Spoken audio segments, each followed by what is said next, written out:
Si Nacho ay isang talamak na talunan hanggang sa sinubukan siyang i-set up ng kanyang mga kaibigan sa isang babae. Gayunpaman, nagbago ang lahat nang ang parehong babae ay maging kanyang stepsister na may gusto pa rin sa kanya. Kaya, nagpasya siyang panatilihin ito sa pamilya at makipagsesyon sa kanya. Isang hapon, si Nacho ay nagre-relax kasama ang kanyang mga kaklase sa pasilyo nang dumating ang kanyang crush na si Hina. Siya ay isang guro sa kanilang paaralan at handa nang ibenta ni Nacho ang kanyang kaluluwa para mapansin siya nito. Nakalulungkot, nakita lamang siya nito bilang isang estudyante, na nagdulot ng matinding kalungkutan sa lalaki. Pagkatapos ng klase, iminungkahi ng isa sa kanyang mga kaibigan na pumunta sa isang mixer, at agad na pumayag si Nacho para maalis ang kanyang isip kay Hina. Kalaunan ng araw na iyon, nagkita sila ng mga babae mula sa ibang paaralan, at agad na naakit si Nacho sa isa sa kanila na nagngangalang Rui. Nang lumabas siya para bumili ng inumin, sumunod siya at nagsimulang makipag-usap sa kanya. Sa kalagitnaan ng pag-uusap, natanto niya kung gaano siya kamukha ng kanyang mas matandang crush, si Hina, at biglang nagkaroon ng gana na irid siya. Gayunpaman, pinutol niya ang sasabihin niya sa kalagitnaan ng kanyang pangungusap at tinanong kung gusto niyang magsesyon, at si Nacho ay parang, sabihin mong gusto mo. Dinala niya siya sa kanyang bahay at isiniwalat na gusto niyang mag-gymnastics siya sa kwarto, na talagang ikinagulat niya. Nang magsimula siyang magdaldal na parang talunan, pinutol niya ito at nilinaw na hindi niya gusto ito. Gusto lang niyang malaman kung ano ang bagay na ito. Pagkatapos ay tinanong ni Nacho kung bakit hindi niya pinili ang isa sa iba pang mga lalaki, at sinabi niya na ito ay dahil ang isang talunang tulad niya ay walang lakas ng loob na ipagmalaki ito. Bigla, sumagi sa kanyang isipan ang alaala ni Hina na lumalayo sa kanya, at tinanggap niya na hindi kailanman magiging kanya ito, kaya pumayag siya sa alok ni Rui. Nang gabing iyon, tumayo ang dalawa sa traffic light, nagkunwaring walang nangyari. Nang tanungin ni Nacho kung nasiyahan siya sa kanyang pagganap, inamin ni Rui na medyo hindi maganda ang karanasan, ngunit hindi dahil sa siya ay isang walang karanasang talunan. Pakiramdam niya ay nasobrahan lang ang mga bagay-bagay na ganito, at iyon lang. Bago sila naghiwalay, nilinaw niya na magiging hindi sila magkakilala kung sakaling magkita silang muli. Pagkatapos ay umalis siya. Kinabukasan, huminto si Nacho sa bahay ng kaibigan niyang si Fomia at sinabing nakasesyon ang isang estranghero. Nagulat si Fomia dahil ito rin ang lalaking tapat sa kanyang crush. Nang subukang umiwas si Nacho sa klasikong, hindi ako kumikis at nagsasabi, malakas na nilak siya ni Fomia na sabihin ang impormasyon. Nang matapos ni Nacho ang kanyang kwento, inamin niya kay Fomia na parang niloko niya si Hina. Kaya, ipinaalala ni Fomia sa kanya na hinding-hindi niya kailanman makukuha si Hina. Kinabukasan sa paaralan, nasa rooftop si Nacho at nagsusulat ng kanyang libro nang dumating si Hina at humingi ng pagkakataong magkita. Una silang nagkita doon isang taon na ang nakalilipas ng liparin ng hangin ang kanyang manuskrito patungo sa kanya. At mula noon, naging sobrang nagustuhan siya ni Nacho. Alam din niya na pumupunta lang siya roon kapag malungkot, kaya nag-alok siyang makinig sa kanya. Mapaglarong ginulo ni Hina ang buhok niya, tinawag siyang isang alpha rizzler. Ngunit sinabi rin niya sa kanya na ilang taon pa ang kanyang oras para makasesyon siya. Pagkatapos ay binalaan niya ito na huwag mahuli sa kanyang susunod na klase at umalis na. Kinabukasan, habang nanananghalian, iniwan ni Nacho ang kanyang mga kaklase upang pumunta muli sa rooftop at nagulat nang makitang umiiyak si Hina roon. Sinabi niya na naalala niya lang ang isang malungkot na soap opera, ngunit sinabi ni Nacho na kalokohan ito. Gayunpaman, tumanggi siyang sabihin sa kanya ang totoo, sinasabing napakabata pa niya para maunawaan ang mga problema ng matatanda. Dahil dito, nagalit si Nacho, nagreklamo na sawang-sawa na siya sa palagi nitong pagtrato sa kanya na parang isang walang kwentang bata. Ngunit naputol ang pag-uusap sa pagring ng telepono, at doon natapos ang pag-uusap. Nang gabing iyon, dumiretso si Nacho sa kanyang silid kung saan paulit-ulit niyang pinapakinggan ang pagtanggi ni Hina at ang matinding pagungal ni Rui. Sa kasamaang palad, ginambala siya ng kanyang ama, na nagpahayag na isinasaalang-alang niya ang pag-aasawa muli. Sinabi ni Nacho na ayos lang ang lahat dahil nasawi ang kanyang ina 10 taon na ang nakalilipas. Ngunit bago pa siya makabalik sa kanyang Night of Seven Wonders replay kasama si Rui, isiniwalat ng kanyang ama na paparating na ang kanyang magiging asawa, dahilan para matarante si Nacho bago tumunog ang doorbell. Nakatayo sa labas ang kasintahan ng kanyang ama, si Sok Iko, kasama ang mga anak nitong babae. Nang makita ni Nacho ang mga babae, natigilan siya dahil ang mga anak na babae ay sina Hina at Rui. Dahil sa gulat, hinimatay si Nacho, na nag-iwan sa lahat ng takot. Kalaunan, matapos siyang magkamalay, nagkomento si Hina kung gaano kabaliw na magiging stepbro niya ito at ipinakilala si Rui dito. Ang kanilang pag-uugali ay nagpahinala sa kanya na magkakilala na sila, ngunit mabilis na pumagitan si Rui, sinabing ito ang kanilang unang pagkikita. Dahil dito, ang kanilang ina ang nag-usap at formal na nagpakilala kay Nacho. Dahil sa kuryosidad, tinanong ni Nacho kung ano ang nagustuhan niya sa kanyang ama. Sumagot si Sok Iko na ang kanyang ama ay may integridad, hindi tulad ng kanyang dating kasintahan na iniwan siya para sa isang Latina na may figurang hourglass. Natuwa ang ama ni Nacho nang marinig ito, kaya nagsimula siyang magpakalambing sa kanya habang ang anak naman nito ay pilit na pinipigilan ang sarili na hindi masawi sa hiya. Habang lumalalim ang gabi, binuksan ni Hina ang isang bote ng beer at ininom ang isang buong baso. Nang banggitin niya na ang beer ang pinakamagandang likha, tinanong ni Nacho kung si Zoro ba ang kanyang tagapagturo. Tumawa si Hina at sinabi sa kanya na gusto niyang uminom kasama niya kapag nasa hustong gulang na ito. Natarante si Nacho at nagpaalam na pupunta sa banyo bago pa man siya umasa. Pagkalipas ng ilang minuto, lumabas siya ng banyo at nakitang naghihintay sa kanya si Rui. Tinanong niya kung alam niya ang tungkol sa kanilang mga magulang, at sumumpa siyang ngayon lang niya nalaman. Ikinwento ni Rui kung paano nalulumbay ang kanyang ina pagkatapos ng diborsyo hanggang sa dumating ang kanyang ama upang magbigay liwanag sa kanyang buhay, at idinagdag na hindi niya sisirain ang kanyang kaligayahan sa pamamagitan ng pagbubunyag ng nangyari sa pagitan nila maliban kung magpasya ito. Kalaunan, pagkatapos umalis ni Sok Iko at ng mga babae, napansin ni Nacho na humuhuni ang kanyang ama at napagtanto na tunay na masaya ang lalaki. Dahil doon, nagpasya siyang manahimik tungkol sa pakikipagrelasyon niya kay Rui at sinabi sa kanyang ama na sang-ayon ito sa kanyang muling pag-aasawa. Nagpasalamat ang lalaki kay Nacho para sa kanyang pagsang-ayon, pagkatapos ay isiniwalat na lilipat sila kasama si Sok Iko at ang mga babae sa susunod na linggo. Kinabukasan, nang sabihin ni Nacho kay Fumiya ang tungkol sa bagong pangyayari, natamba ang lalaki sa kanyang upuan sa gulat at sinabing ang buhay ni Nacho ay parang isang sikat na serye sa telebisyon. Nang sumunod na linggo, lumipat sina Nacho at ang kanyang ama sa bagong bahay at sinabihan ni Teacher Hina si Nacho na tawagin siyang Hina dahil pamilya na sila ngayon. Pag-akyat niya sa hagdan, nakasalubong niya si Rui, na nagsabi sa kanya na kalimutan ang nangyari sa pagitan nila dahil sawa na ito sa awkwardness. Kalaunan, habang nasa baba ang bagong pamilya, lumabas si Hina ng banyo na nakalantad ang kanyang mga aset, na ikinagulat ng lahat. Mabilis siyang bumagsak sa sahig dahil sa kahihiyan at humingi ng tawad, sinabing ito ay isang puwersa ng nakasanayan. Maya-maya pa, bumalik siya na nakabihis, kumuha ng beer, at sumama kay Nacho sa sala para manood ng telebisyon. Di nagtagal, mahimbing na siyang nakatulog, at habang nakatitig sa kanya si Nacho, naalala ni Nacho ang mga sandaling magkasama sila, ngunit ipinaalala niya sa sarili na ang mga nararamdaman ay isang panig lamang.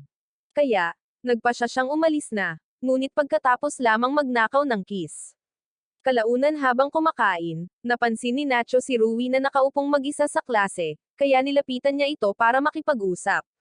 Matapos linawin ang naunang hindi pagkakaunawaan, tinanong niya kung bakit hindi na siya kinakausap ngayon ng kanyang mga potensyal na allopeers mula noong umagang iyon. Inamin ni Rui na bigla silang tumigil sa pag-uusap sa kanya at nang lalo pa siyang sumingit, napagtanto niya na ang pagiging prangka nito ang nagpaalis sa kanila. Pagkatapos ay iminungkahi niya na baguhin niya ang paraan ng kanyang pakikipag-usap sa mga tao. Nagduda si Rui, ngunit tiniyak sa kanya ni Nacho na ang pagkontrol sa kanyang dila ang magiging solusyon at inalok na sumabay sa isang sesyon ng pagsasanay kasama niya. Ang babae ay malupit na nakutsa niya, ngunit hindi sinasadyang nakakuha ito ng atensyon ng kanyang mga kaklase. Sinabi nilang magbabayad sila para mapanood ang dalawa sa isang open mic night, ngunit pagkatapos malaman ang totoong nangyayari, sinabi nila kay Rui na dapat ay sinabi na lang niya na gusto niyang maging makipagkaibigan. Nang marinig ito, ngumiti si Nacho, alam niyang tapos na ang kanyang misyon. Nang gabing iyon, aksidenteng napadpad si Nacho kay Rui sa bathtub, kaya't isinara niya ang pinto at humingi ng tawad sa pagpasok ng walang ingat sa kanya. Sinabi ni Rui na ayos lang, ipinaalala sa kanya na nakita niya ang lahat ng ibinigay sa kanya ng kanyang ina at pagkatapos ay inanyayahan siya sa loob upang pag-usapan ang tungkol sa nakaraang gabi. Pumayag si Nacho, ngunit umupo sa isang bangkito na nakatalikod upang hindi siya tumitig sa katawan nito. Pagkatapos ng maikling katahimikan, tinanong ni Rui kung sinubukan niyang ikis si Hina upang mapagaan ang loob nito tungkol sa sitwasyon nito kasama ang kanyang kasintahan. At nang mapagtanto ito ni Rui, sinabihan niya itong kalimutan na ito at lumabas ng bathtub. Kinabukasan ng umaga habang nag-aalmusal, inanunsyo ng kanilang mga magulang na isusumit nila ang kanilang rehistrasyon sa kasal mamaya at pagkatapos ay lalabas para sa isang hapunang pagdiriwang. Binati sila ng magkakapatid at nang tanungin ni Sok Iko kung ayos lang ba sa kanila na mag-isa, tinanong ni Hina kung sa tingin niya ay biro ang pagiging adulto. Tiniyak niya sa kanyang ina na maaari niyang bantayan ang mga nakababata at nangako pa siyang ipagluluto sila ng hapunan. Dahil dito, inutusan ni Sok Iko si Rui na tulungan si Hina habang iniisip ni Nacho kung ano ang lasa ng luto ni Hina. Nanatili ang kaisipang iyon sa kanyang isipan buong araw, at nang dumating ang oras ng hapunan, humanga siya sa dami ng pagkain, lalo na nang matikman niya ito. Pagkatapos ng hapunan, uminom si Hina ng whiskey at sinamahan si Nacho habang naghuhugas ng pinggan. Habang nag-uusap sila, tinanong niya ang tungkol sa mga isyu sa relasyon nito, ngunit binaliwala ito ni Hina, sinabing ang mga ate ay dapat tumulong sa kanilang mga nakababata sa kanilang mga problema. Sinabi sa kanya ni Nacho na ang tanging problema niya ay ang kanyang hindi nakikipagtulungang buhok. Lumapit si Hina upang tingnan ito at sinabihan siyang magpasalamat na ang kanyang buhok ay malaki, hindi tulad ng sa kanya, na simple at tuwid. Pagkatapos ay hiniling niya sa kanya na damhin ito, ngunit bago pa man niya magawa, hinaplos niya ang pisngi nito gamit ang buhok, na ikinagulat niya. Natawa siya sa reaksyon nito, ngunit sa sumunod na sandali ay natisod siya at muntik ng matamba. Mabuti na lang at mabilis na tumugon si Nacho at habang hawak niya ito sa kanyang mga bisig, tumunog ang kanyang telepono. Sinubukan siyang pigilan ni Nacho, ngunit sinabihan niya itong huwag siyang sundan at lumabas ng pinto. Naupo si Nacho sa hagdan upang maghintay, ngunit nang hindi ito bumalik pagkatapos ng 20 minuto, nagpa siya itong tingnan siya. Sa sandaling iyon, bumalik si Hina, ngunit mukhang malungkot ito, kaya hinawakan ni Nacho ang kanyang mga balikat at inikat siya. Nanatili si Hina sa ilalim ng kanyang mga mata at bago pa niya ito matanong, tumunog ang doorbell. Pagpasok nila sa sala, humingi ng tawad si Hina kay Nacho at sumunod sa kanila. Agad na sinundan ni Nacho si Hina, ngunit nanatili si Rui sa pasilyo at tahimik na nanunood.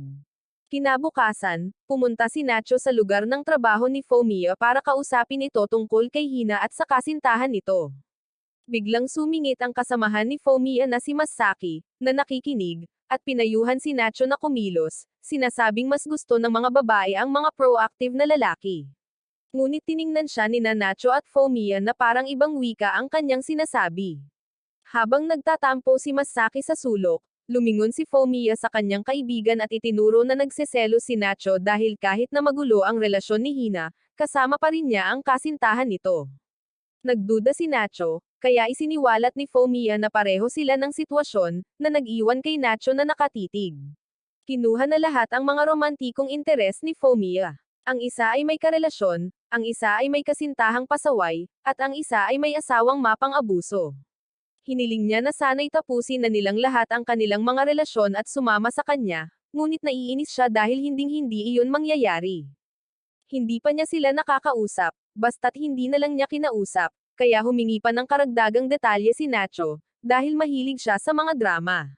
Ginampanan ni Fomia ang papel ng babaeng may karelasyon sa kanyang kasintahan, at si Nacho, na hindi napigilan, ay gumanap bilang kasintahan. Nakakagulat, nahulaan niya ng tama ang mga sinabi ng lalaki, at nang ituro ito ni Fomia, sinabi ni Nacho na isa itong klasikong linya ng soap opera. Pagkatapos ay ipinagpatuloy ni Fumiya ang dula at nang umabot sa kasukdulan, sumali si Masaki bilang ang hinamak na asawa. Hindi sinira ni Fumiya ang karakter ng bumaling siya kay Masaki at habang nagtatalo sila, sumali si Nacho, na nanatili rin sa karakter. Nang sandaling iyon, pumasok ang babaeng katrabaho ni na Fumiya at Masaki, si Ayano, at tinitigan ang tatlo ng may pagkalito. Kalaunan, nakangiting umalis sina Nacho at Fumiya sa bar, at nagpasalamat si Nacho kay Fumiya. Sinabing mas maayos na ang pakiramdam niya kaysa noong pumasok siya. Sinabi sa kanya ni Fumiya na kung sakaling malungkot ulit siya, dapat siyang dumaan dahil nakakabuti sa isip ang komedya. Nang malapit na siyang magsabi pa, tumigil siya at itinuro ang unahan, sinasabing ang babae sa tabi ng kotse ang may karelasyon. Ngunit natigilan si Nacho dahil ang babae ay si Hina. Dahil hindi matanggap ang katotohanan, hinarap ni Nacho si Hina pagka-uwi niya. Sinabi niya na nakita siya ng kanyang kaibigan at ang kanyang kasintahan, ngunit sinabi ni Hina na ang lalaki ay isang kaibigan. Kaya inulit ni Nacho ang pahayag na nahulaan niya sa bar, at nagbago ang kanyang kilos. Inamin niya ang karelasyon. Gayunpaman, tila hindi niya pinagsisihan ang kanyang mga ginawa. Nakatitig lang si Nacho sa kanya nang hindi makapaniwala. Pagkatapos ay hinawakan ang kanyang mga balikat, tinatanong kung ito ba ang tinatawag na pangmatanda na bagay na binanggit niya. Kinumpirma ito ni Hina at sinabi sa kanya na wala pa rin itong pakialam sa kanya. Nang sinubukan niyang paalisin siya, tumanggi si Nacho at bigla siyang kinas. Sa una, kinas niya ito pabalik, ngunit pagkatapos ay itinulak niya ito palayo at sinampal, na nag-udyok sa kanya na humingi ng tawad. Gayunpaman, hinailan niya ito pabalik sa susunod na segundo at sinimulan siyang ikis ng madiin. Itinulak pa niya ito sa kama at pinunit ang kanyang damit habang si Nacho ay nakatitig lamang sa kanya. Habang pinapanood niya ang mga emosyon nito sa kanyang mga mata, itinuro ni Hina na natatakot ito at sinabing kahit na umakto siyang matanda na, hindi pa nakakapag-isip ang kanyang isip. Pagkatapos ay binuksan niya ang pinto at lumabas si Nacho na napahiya. Nang mag-isa na naman si Hina, dumulas siya sa sahig at kinwestiyon ang kanyang mga ginawa. Sa kanyang kwarto, tanging naiiyak na lang si Nacho sa pagkadismaya. Kinabukasan, tumakbo ang ama ni Nacho sa kusina dala ang isang sulat mula kay Nacho, na nagsasabing pansamantala siyang matutulog sa isang kaibigan. Inisip ni Sokiko na tumakas si Nacho dahil hindi talaga nito sinasang ayunan ang kanilang kasal, at walang dahilan ang kanyang ama para mag-isip ng iba. Tahimik lang na nakaupo si Hina roon dahil hindi niya masabi ang totoo sa kanilang mga magulang nang hindi inilalantad ang sarili. Ngunit nalaman ni Rui na may alam siya. Kalaunan ng araw na iyon, nang makauwi si Fumiya, umuwi siya at nadatnan si Nacho na nakahiga sa sahig ng kanyang kwarto, niyayakap ang kanyang malungkot na panahon ng kabataan. Humingi ng tawad si Fumiya, na sinasabing ang kanyang malaking bibig ang nagdulot ng mga problema kay Nacho. At nang tiyakin sa kanya ni Nacho na hindi siya ang may kasalanan, sinabi ni Fumiya kay Nacho na may ginagawa siyang pabor sa kanya. Tila, naniniwala si Fumiya na kung tuluyang susuko si Nacho kay Hina, magkakaroon siya ng pagkakataon dito.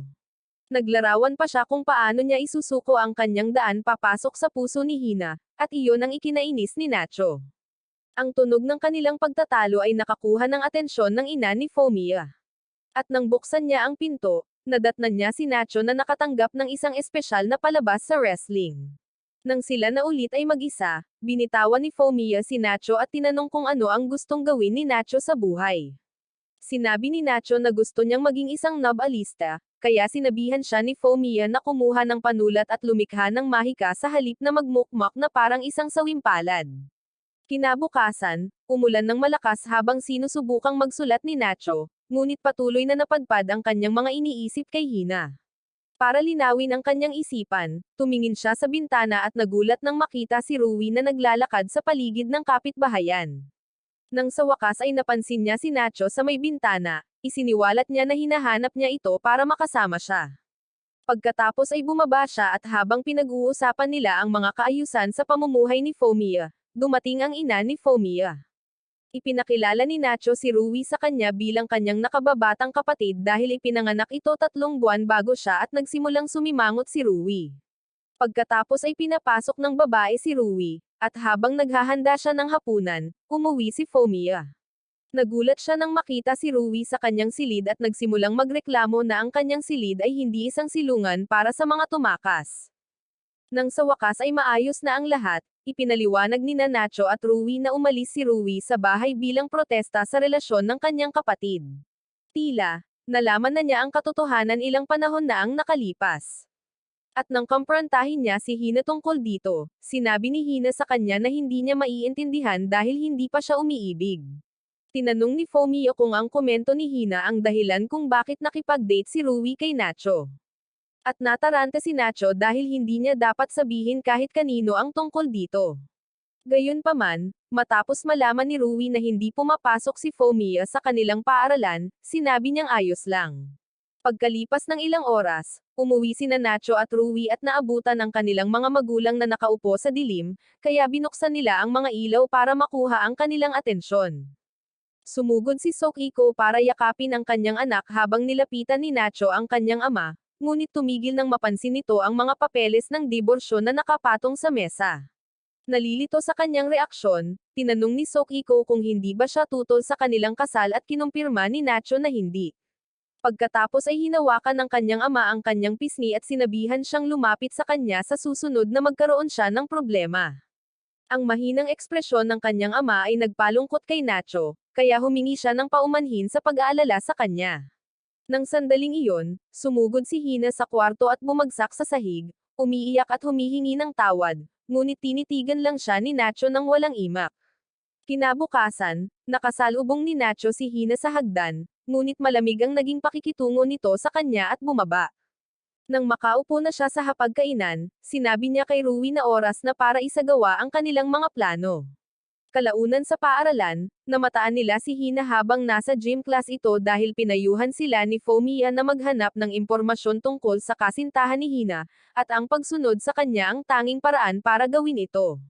Nagdala pa si Rui ng tinapay at gatas para makain nila habang nagbabantay, at humanga si Nacho. Nang umalis si Hina sa gym, palihim siyang sinundan ng ating mga pribadong investigador mula sa malayo.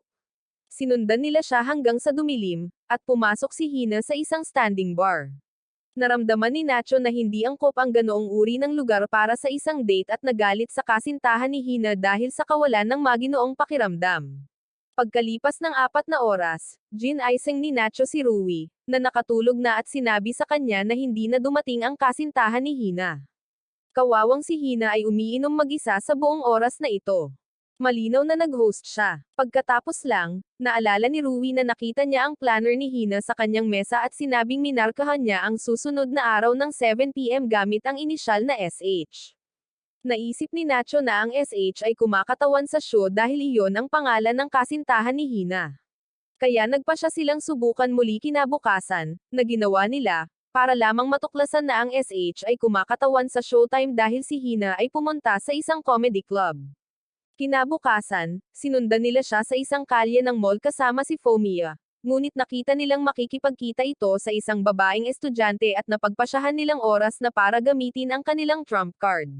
Kaya ng gabing iyon, habang naliligo si Hina, ini-swipe ni Rui ang kanyang telepono at pumunta sa kwarto ni Nacho. Plano nilang tawagan si Shu at hiwalayan si Rui habang nagpapanggap na si Hina, ngunit hindi ito magawa ni Rui. Nang marinig ang boses ni Shu, nagsimula siyang mag-glitch na parang isang virus-infected system at dali-daling tinapos ang tawag. Matapos huminga ng ilang sandali para pakalmeyan ang sarili, sinubukan niya ulit, ngunit nauutol pa rin siya at mabilis na ibinaba muli ang telepono. Kinabukasan, pumunta sila sa trabaho ni Fomia pagkatapos ng klase upang magmukmak sa kanilang pagkabigo, at nakiramay si Fomia sa kanila. Nang pumasok si Masaki at makita sila, tinanong niya kung kaninong libing iyon. Ipinaliwanag ni Fomia na lahat ng kanilang pagtatangka na tapusin ang relasyon ng isang taong kilala nila ay nabigo, at nagsimulang tumawa ang lalaki, na humihingi ng karagdagang detalye. Sa sandaling iyon, sinalubong ni Ayano ang ilang mga customer na pumasok, ngunit natigilan sina Nacho at Rui nang lumabas na ang magkasintahan na sina Shu at Hina ang pumasok. Nang makitang ang ekspresyon ni Hina ay kahalintulad ng sa kanila, tinanong ni Shu kung sila ba ay mga estudyante niya, at sumagot siya na sila ay magkakapatid. Hindi na napigilan ni Nacho ang kanyang emosyon, lumapit si Nacho at hinawakan ang damit ni Shu. Bago pa lumala ang sitwasyon, hinawakan ni Masaki ang mga balikat ni Nacho at sinabi sa kanya na walang malulutas ang karahasan. Pagkatapos, umupo ang apat na taong sangkot sa isang booth, at pinagsilbihan sila ni Masaki ng spaghetti, sinasabing ang mga tao ay nagiging galit tuwing sila ay nagugutom. Mula sa likod ng counter, nagkomento si Ayano na ang tensyon ay nagiiwan sa kanya sa mga buhol-buhol, ngunit ipinaalala sa kanya ni Fumiya na hindi ito isang primetime drama. Pumayag si Masaki, ngunit pagkatapos ay kumuha ng isang gawang kamay na flyer na nag-aanunsyo ng bar bilang isang live viewing center para sa pagbubunyag ng pagtataksil. Habang sinasabi ni Fumiya kay Masaki kung bakit mali iyon sa maraming aspeto, formal na ipinakilala ni Shu ang kanyang sarili kina Nacho at Rui. Inamin niyang kasal siya, ngunit sinabi niyang wala siyang tagapagmana at 2 taon na siyang nakikipag-date kay Hina. Nawala ang lahat kay Nacho pagkatapos noon dahil napagtanto niyang mas matagal nang kilala ni Shu si Hina kaysa sa kanya. Nabalik lang siya sa realidad nang marinig niya si Rui na tinatanong sina Shu at Hina kung sino ang nagpasimula ng kanilang relasyon. Inamin ni Shu na siya ang nagpasimula at humingi ng tawad sa pagpapaalala sa kanila tungkol kay Hina. Tiningnan ni Nacho si Hina habang nagsasalita si Shu at napansin niyang mukhang hindi komportable ito, kaya pinutol niya si Shu at tinanong kung gaano siya kawalang galang. Nakaupo siya sa harap nila, buong pagmamalaking ipinakikilala ang kanyang sarili sa pamilya ng kanyang kabit habang hinihintay siya ng kanyang walang malay na asawa na makauwi. Ipinahayag ni Nacho na ito ang pinakamataas na uri ng kawalang galang sa kanyang asawa at kay Hina dahil pinaglalaroan lang sila ni Shu. Inamin ni Shu ang kanyang mga pagkakamali, ngunit sinabing totoo ang kanyang nararamdaman para kay Hina at ang kanilang relasyon ay hindi lamang isang fling. Pagkatapos ay tinanong niya si Nacho kung bibigyan niya sila ng basbas kung maghihiwalay sila, at sinabi ni Nacho na hindi. Sa kanyang palagay, hindi kailanman mapasaya ni Shu si Hina dahil ang ginagawa lang ni Hina kamakailan ay ang pag-iyak. Dahil dito, hinawakan ni Shu ang kamay ni Hina at humingi ng tawad sa pananakit dito. Sinabi niya na kailangan niya ng mas maraming oras para ayusin ang kanyang mga problema, na nangangako na kapag nagawa na niya ito, sila ay magsasama magpakailanman. Para kay Nacho, parang gaslighting ito sa libro, kaya galit niyang sinabihan si Shu na huwag maging mapagkunwari.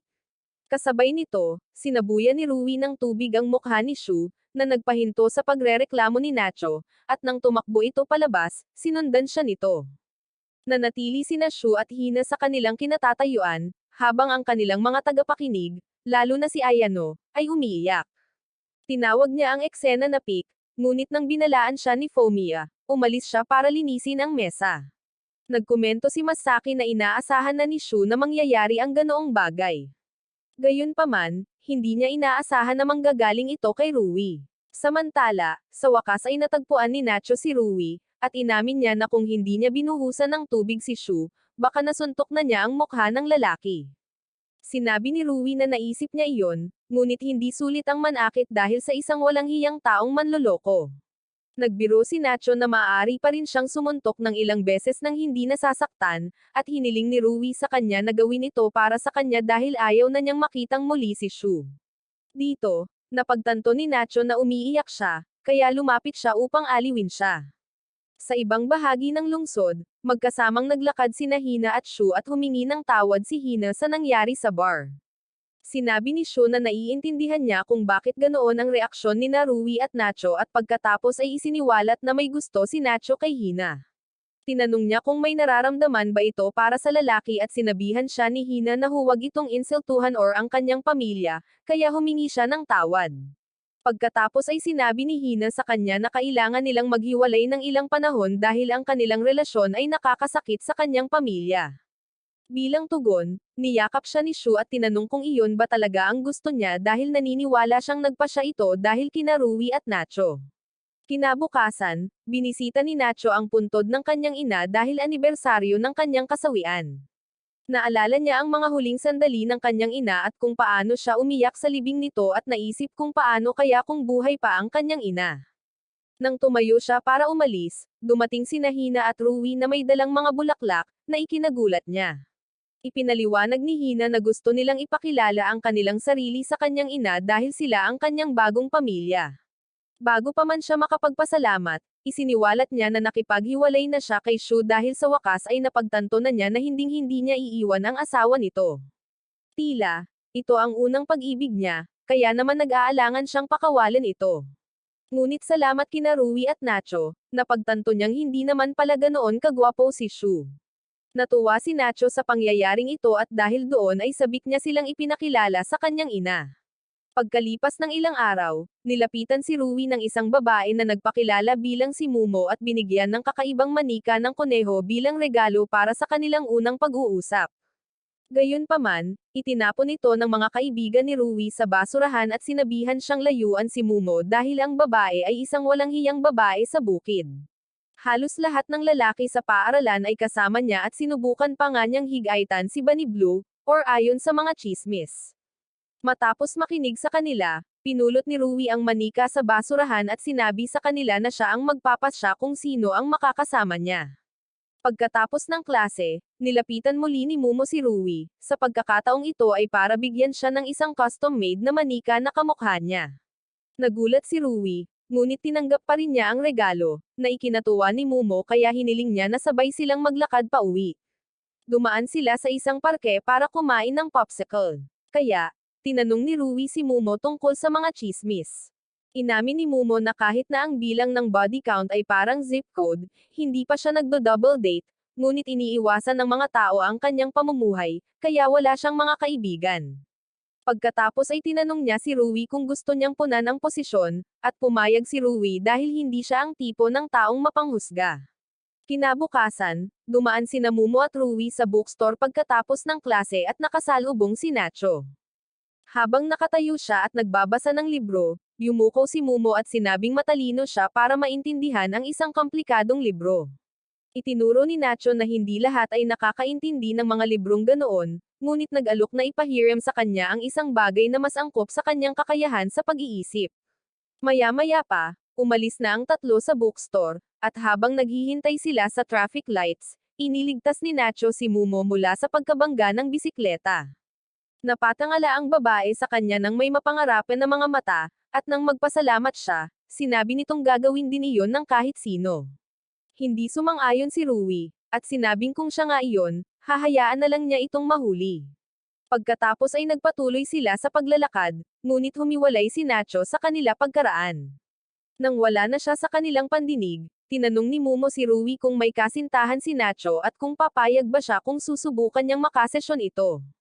Kinabukasan, nakasalubong ni Rui si Nacho at ang kanyang mga kaklase sa pasilyo at sinabihan silang uuwi na siya dahil masama ang pakiramdam niya. Pagkaalis ni Rui, pumasok na sa klase ang mga kaklase ni Nacho, ngunit nanatili siya sa kanyang kinatatayuan. Bigla siyang hinayla ni Mumo sa gilid, na naglagay ng isang sulat sa kanyang kamay. Pagkatapos ay sinabihan siya nitong mag-reply gamit ang linya at tumakbo palayo. Kaya tiningnan niya ang sulat at nakita niyang niyayaya siya nito sa isang date pagkatapos ng klase.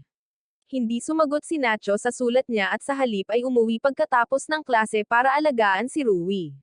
Nagulat si Rui nang magising ito at makita siya. Kaya tinanong niya kung bakit ito naroon. Sinabi niya na kailangan siya nito at pagkatapos ay tinanong si Rui kung ano ang magagawa niya para maging komportable ito.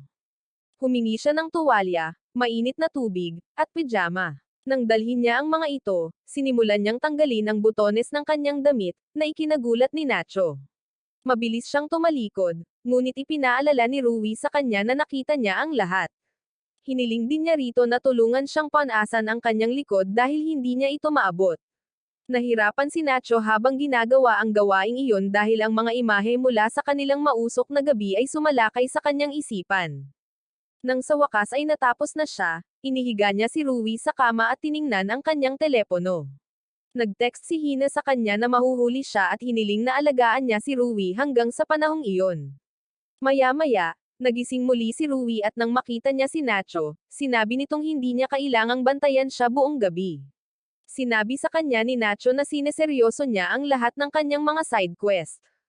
Kaya, hinayaan niya ito at nagsimulang pag-usapan ang tungkol sa pagkagusto sa kanya ni Mumo. Bigla siyang umubo. Kaya, tiningnan ni Nacho ang kanyang temperatura at nang makita niya kung gaano ito kataas, tinawagan niya si Sokiko para humingi ng tulong. Sinabi sa kanya ng babae na nasa opisina pa rin siya ngunit inutusan siyang kunin ang suppository mula sa refrigerator at ibigay ito kay Rui. Nataranta si Nacho dito at lalo na nang sabihin sa kanya ni Rui na siya mismo ang magbigay nito. Hindi siya komportableng tumingin sa likurang bahagi ng babae ngunit kailangan ito ng mga pangyayari. Kaya pagkatapos ng maraming pakikibaka at pakikipagnegosasyon sa kanyang konsensya, nagtagumpay siya sa kanyang gawain. Nang bumalik ang lahat, kinumpirma ni Sokiko na nabawasan na ang lagnat ni Rui at nagpasalamat kay Nacho sa pag-aalaga sa kanya. Nagsimulang umiyak ang kanyang ama, sinasabing natutuwa siyang makitang kumikilos sila na parang isang tunay na pamilya. Nanatili sa isip ni Nacho ang pahayag na iyon at habang naglalakad siya papunta sa klase habang iniisip ang implikasyon nito, nakita niya si Mumo. Nang lapitan siya nito, humingi siya ng paumanhin sa pag-ghost sa kanya noong nakaraang araw at ipinaliwanag na wala siyang line account. Sinabi ni Mumo na maayos lang ang lahat at habang nag-uusap sila, nakita sila ni Yoya. Nang makarating si Nacho sa klase kalaunan, kinwestiyon ng lalaki ang kanyang relasyon kay Mumo. Nagulat si Kazuyoki nang malaman na si Nacho ay may kinalaman sa Miss Free for All, ngunit nalito si Nacho kung bakit nila siya tinatawag ng ganoon. Ipinaliwanag ni Yoya na si Mumo ay kabilang sa mga lansangan at minsan ay nakipagsesyon siya rito. Nang tanungin ni Nacho kung nag-date na sila, sumagot ang binata na si Harley Quinn lang ang baliw na babae na isusugal niya. Sa kabila ng babala, hindi nakita ni Nacho ang pangangailangang iwasan si Mumo at nakisabay na lang sa pananghalian. Habang kumakain sila, natutunan ni Nacho na hindi pala si Mumo na kasing talunan ng hitsura niya at lagi nitong hinahabol ang mga bagay na gusto niya. Hindi tulad niya, na takot habulin ang kanyang mga pagnanais at sakam na bitawan ang mga ito. Mukhang malungkot siya habang sinasabi ito kaya kinas ni Mumo ang pisngi niya para pasayahin siya at inimbitahan siya sa bahay nito pagkatapos ng klase. Gaya ng inaasahan, pagdating nila roon, nagsimula silang mag-romance at hinayaan ni Nacho si Mumo na manguna. Alam niyang wala siyang nararamdaman para dito, ngunit kinumpirma niya sa sarili na ang isang casual na pakikipagsesyon ay makakatulong sa kanya na kalimutan si Hina. Bago pa sila makapag-alis ng kanilang mga damit, tumunog ang telepono ni Nacho na may mensahe mula kay Rui na nagtatanong kung ano ang gusto niya para sa hapunan. Nang tanungin ni Mumo kung sino ang nag-text sa kanya, sinabi niya sa kanya na ang pamilya niya ang nagtatanong tungkol sa hapunan. Sinabi niya na nagseselos siya dahil hindi na magkasamang kumakain ng hapunan ang pamilya niya.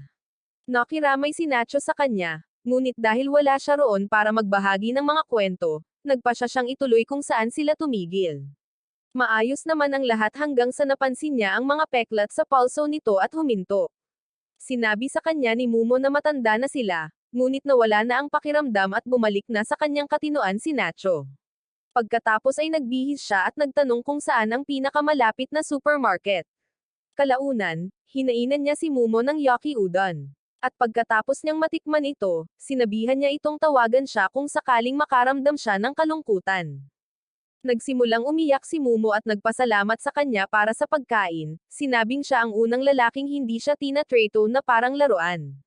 Nang mas gamaan na ang pakiramdam niya, tinanong niya kung magkasintahan na sila ngayon, at sinabi ni Nacho na hindi.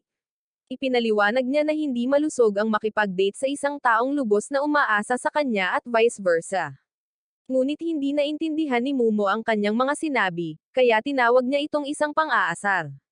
Kinabukasan, pumunta si Nacho sa rooftop at naligaw sa pag-iisip. Dahil doon, nagulat siya nang mapansin niya si Keria, isa sa kanyang mga guro, na nagyoyosi sa malapit.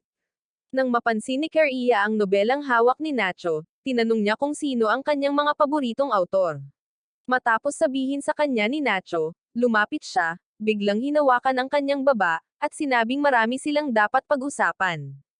Nakatitig lang si Nacho sa kanya nang nanlalaki ang mga mata, ngunit tila nagustuhan ito ni Keria at sinabihan siya bago umalis. Kalaunan, habang pabalik sa klase, nakasalubong ni Nacho si Rui, na nag-imbita sa kanya na samahan siya pagkatapos ng klase para manood ng mga club.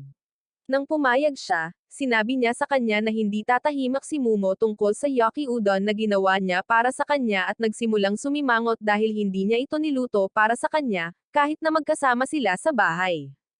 Humingi ng tawad si Nacho at nangakong magluluto para sa kanya sa lalong madaling panahon, ngunit umalis na lang si Rui. Pagkalipas ng ilang oras, natapos ang mga klase at niyaya siya ng mga kaklase ni Nacho na sumama sa kanila, ngunit tumanggi siya. Nang malaman nilang pupunta siya sa club touring, iginiit nilang sumama para matitigan nila ang mga babae sa mga sports club. Hindi tumutol si Rui sa kanilang presensya, at nang matuwa na sila sa mga babaeng naka-swimsuit at maiikling shorts, umalis na ang dalawang edukadong talunan. Hindi makapaniwala si Rui sa kanilang katapangan, kaya humingi ng tawad si Nacho para sa kanila, hiniling sa kanya na hayaan na lang ito. Pagkalabas ng gym, napunta sina Nacho at Rui sa literature club, ngunit wala silang nakita. Sinabi ni Nacho na hindi niya alam na may ganitong club ang paaralan. At habang tinitingnan niya ang mga stand, nakita niya ang isang libro ng isa sa kanyang mga paboritong autor. Natural, nagpasya siyang hiramin ito, kahit na itinuro ni Rui na kailangan muna niya ng pahintulot. Kinabukasan, palihim siyang bumalik sa club room para ibalik ang libro, ngunit may narinig siyang ilang kaina-hinalang tunog. Nang mag-imbestiga, natagpuan niya si Keria at isang babaeng estudyante na nasa isang kompromisong posisyon sa likuran ng silid. Agad niyang sinubukang palihim na umalis, ngunit ang kanyang sapatos ay hindi ninja-approved, kaya nahuli siya. Nang lumingon siya at nakita si Keria at ang babae na nanunood sa kanya, naaalangan niyang tinanong kung nagsesesyon sila. Ipinaliwanag ng babae, si Mio, na tinutulungan niya si Keria na tanggalin ang isang pilikmata, ngunit hindi talaga siya pinaniwalaan ni Nacho. Naipakita ng mukha nito ang kanyang mga iniisip, kaya nilapitan siya ni Keria at tinanong kung sa tingin niya ay may nakita siyang tsismis. Itinanggi ito ni Nacho at umatras, ngunit hinawakan ni Keria ang kanyang balikat dahil hindi naaangkop sa kanya ang konsepto ng personal na espasyo. Pagkatapos ay sinabi niya kay Mio na sasali si Nacho sa club, at nang subukang magprotesta si Nacho, natapakan niya ang kanyang paa. Lumapit siya, itinuro niya na ninakaw ni Nacho ang ari-arian ng paaralan dahil hindi niya hiniram ng maayos ang libro. Malinaw ang kanyang banta, kaya walang nagawa si Nacho kundi tanggapin ang kanyang kapalaran at sumali sa club. Dahil sa tuwa, ipinakilala ni Mio ang kanyang sarili bilang pinuno ng club, at inutusan ni Keria si Nacho na sumama sa kanya pagkatapos ng klase upang mag-recruit ng mas maraming miyembro. Kaya, labag sa kanyang kalooban, nakatagpo ni Nacho si Mio pagkatapos ng klase at nagsimulang mamigay ng mga flyer. Nakakagulat, kumuha si Rui ng isa at nagtanong kung sasali siya sa club. Bago pa siya makapagpaliwanag, nagpakita si Keria at isiniwalat na naisumat na niya ang kanyang membership form. Pagkatapos ay lumayo siya, sinabihan si Nacho na ibuhos ang kanyang atensyon sa kanyang trabaho. Kalaunan, matapos ipamigay ni Nacho ang kanyang mga flyers, tiningnan niya si Mio at nakita na halos hindi pa ito nakapamigay ng kahit isa sa kanya dahil nahihiya siyang magsalita. Pagkatapos ay inalok niya itong tulungan, kaya nagpasalamat siya at humingi ng paumanhin sa pag-abala sa kanya, ngunit tiniyak sa kanya na wala siyang pakialam. Kinabukasan, binuksan ni Nacho ang kanyang locker para maghanap ng isang sulat at natuwa, iniisip na ito ay isang love note, ngunit binuksan niya ito at nakita na ito ay isang sulat mula kay Keria, na nagpapaalam sa kanya tungkol sa mga aktibidad ng club pagkatapos ng klase. Nang oras na, sumama si Nacho kina Keria at Mio sa club room. At tinanong ni Keria kung nakapagsulat na ba siya ng kwento dati. Sinabi ni Nacho na nagsusulat siya ng isang romance story, kaya tinanong ni Keria kung na-in-love na ba siya dati. Nahihiyang sumagot ang bida na oo, ngunit itinuring ni Keria na isang panig lang ang nangyari, dahilan para mapahiya si Nacho. Sinabihan siya ni Keria na huwag gawin iyon at ipinaliwanag na ang karanasan ang pinakamahusay na mapagkukunan ng materyal. Isiniwalat niya na si Mio ay nagsusulat din ng isang kwentong romance at sinabing trabaho niya bilang tagapayo ng kanilang club na gabayan sila. Nang sumunod na sandali, inutusan niya silang mag-kiss, na ikinagulat ni Nacho. Tila ayos lang kay Mio ang walang kabuluhang kahilingan at humarap kay Nacho para tapusin ito. Nang patuloy na nag-aalangan si Nacho, hinarap siya ni Keria, sinabing kung hindi niya gagawin, mapapahiya niya si Mio. Muntik nang sumuko si Nacho, ngunit sa huling sandali, tumigil siya at sinabi kay Keria na mali ang lahat ng tungkol sa kanyang kahilingan. Pagkatapos ay inabot niya kay Mio ang isang pakete ng tissue dahil umiiyak na ito, at sinabi ni Keria na nakita niya ang karakter ni Nacho. hiniling din niya rito na dalhin ang kanyang kwento sa susunod na pagpupulong ng club, ngunit walang sinabi si Nacho. Nang gabing iyon, habang galit na inaayos niya ang poster na hiniling ni Keria, binigyan siya ni Hina ng isang piraso ng tsokolate para gumaan ang loob niya. Matapos niyang ibigay ang isa kay Rui, inanunsyo ng dalaga na sasali siya sa literature club. Nagulat si Nacho, tinanong kung interesado na ba siya sa pagsusulat ng kwento noon, at sinabi ni Rui na interesado lang siya. Kinabukasan, natagpuan ni Nacho si Mio sa library at sinabi sa kanya ang tungkol sa plano ni Rui na sumali sa club. Natuwa si Mio at binigyan siya ng isang piraso ng candy bilang pasasalamat sa kung paano niya hinarap ang mga bagay-bagay noong nakaraang araw. Dahil nasa library sila, sumulat sila sa mga notepad para mag-usap, at nauwi sila sa pagtatawanan. Inisip ni Nacho na nakakainis si Keria, ngunit ipinagtanggol siya ni Mio, na sinasabing masaya lang siya na may kasama siyang lalaki sa club. Sa wakas, pagkatapos ng klase, lumapit sina Rui at Mumo kay Nacho at sinabi sa kanya na gusto ni Mumo na sumali sa club. Nagulat si Nacho dahil hindi siya mahilig sa panitikan ni Mumo, ngunit pumayag itong dalhin siya roon. Tuwang-tuwa si Mio na magkaroon ng mga karagdagang miyembro, at nang marinig niya ang pangalan ni Mumo, nakilala niya ito bilang ang babaeng hindi bumaba sa ika-10 pwesto tuwing may mga pagsusulit. Humanga sina Nacho at Mio, at nang magsimula silang mag-usap tungkol sa isang libro, hindi napigilan ni Rui na mainggit. Nang katapusan ng linggong iyon, pumunta siya sa bar ni Fumiya para tumambay, kaya inalok ni Masaki na makinig sa kanyang mga problema. Inamin ni Rui na hindi niya maintindihan ang sarili niyang nararamdaman. At pagkatapos ilarawan ang mga ito, sinabi ni Masaki sa kanya na pag-ibig iyon. Sinabi niya na ito ay ang parehong damdamin na naramdaman niya 10 taon na ang nakalilipas noong siya ay isang binatang yakuza at nakilala ang pinuno ng isang karibal na gang. Kaya pinayuhan niya si Rui na mag-isip ng mabuti at gawin ang nais ng kanyang puso dahil iyon lamang ang paraan upang maging masaya siya. Samantala, umuwi si Nacho at nakasalubong si Hina. Kaya nagsimula silang mag-usap. Nagpasalamat siya rito dahil hindi niya sinabi sa kanyang ina ang tungkol sa kanyang relasyon at niyaya itong pumunta sa isang lugar sa susunod na linggo. Dumating ang araw ng mas maaga kaysa sa inaasahan at dinala ni Hina si Nacho sa isang kafe sa tabi ng dagat. Pagkaalis sa kafe, naglibot-libot sila at tinapos ang araw sa dalampasigan. Sinabi ni Hina na gusto niyang tumakbo ng walang sapin sa paa at hinikayat siya ni Nacho na gawin iyon, ngunit sinabi niyang hindi ito sapat para sa kanya. Dahil dito, tinawag siya ni Nacho na isang nakakabagot na babae at sinabing gagawin niya ito nang wala siya. Bigla, humingi ng tawad si Hina sa pagsasabi na napakabata pa niya nang kumprontahin niya ito tungkol sa kanyang relasyon. Sinabi lamang niya ito para saktan siya at pilitin siyang isuko ang kanyang krusada. Hindi sumagot si Nacho, ngunit pagkatapos niyang umupo sa tabi niya, tinanong niya kung bakit siya nasangkot sa isang relasyon, dahil ito ang sum-ire sa pagsasama ng kanyang mga magulang. Ipinaliwanag ni Hina na siya ay inosente at lasing sa pag-ibig. Si Shu ay isang guro sa kanyang paaralan, ngunit hindi niya ito nakilala hanggang matapos niyang marinig ang kanyang mga kaibigan na sinisiraan siya sa banyo. Labis siyang nasaktan ng kanilang mga salita kaya nagsimula siyang kumain ng mag-isa sa lab, at doon niya nakilala si Shu. Pinasaya niya ito gamit ang kanyang medyas na puppet at sinabihan siyang maaari siyang bumalik anumang oras. Ginawa iyon ni Hina at sa paglipas ng panahon ay umibig siya sa kanya. Ngunit pagkatapos ay lumipat siya at hindi na niya ito nakita muli hanggang sa makarating siya sa kolehiyo.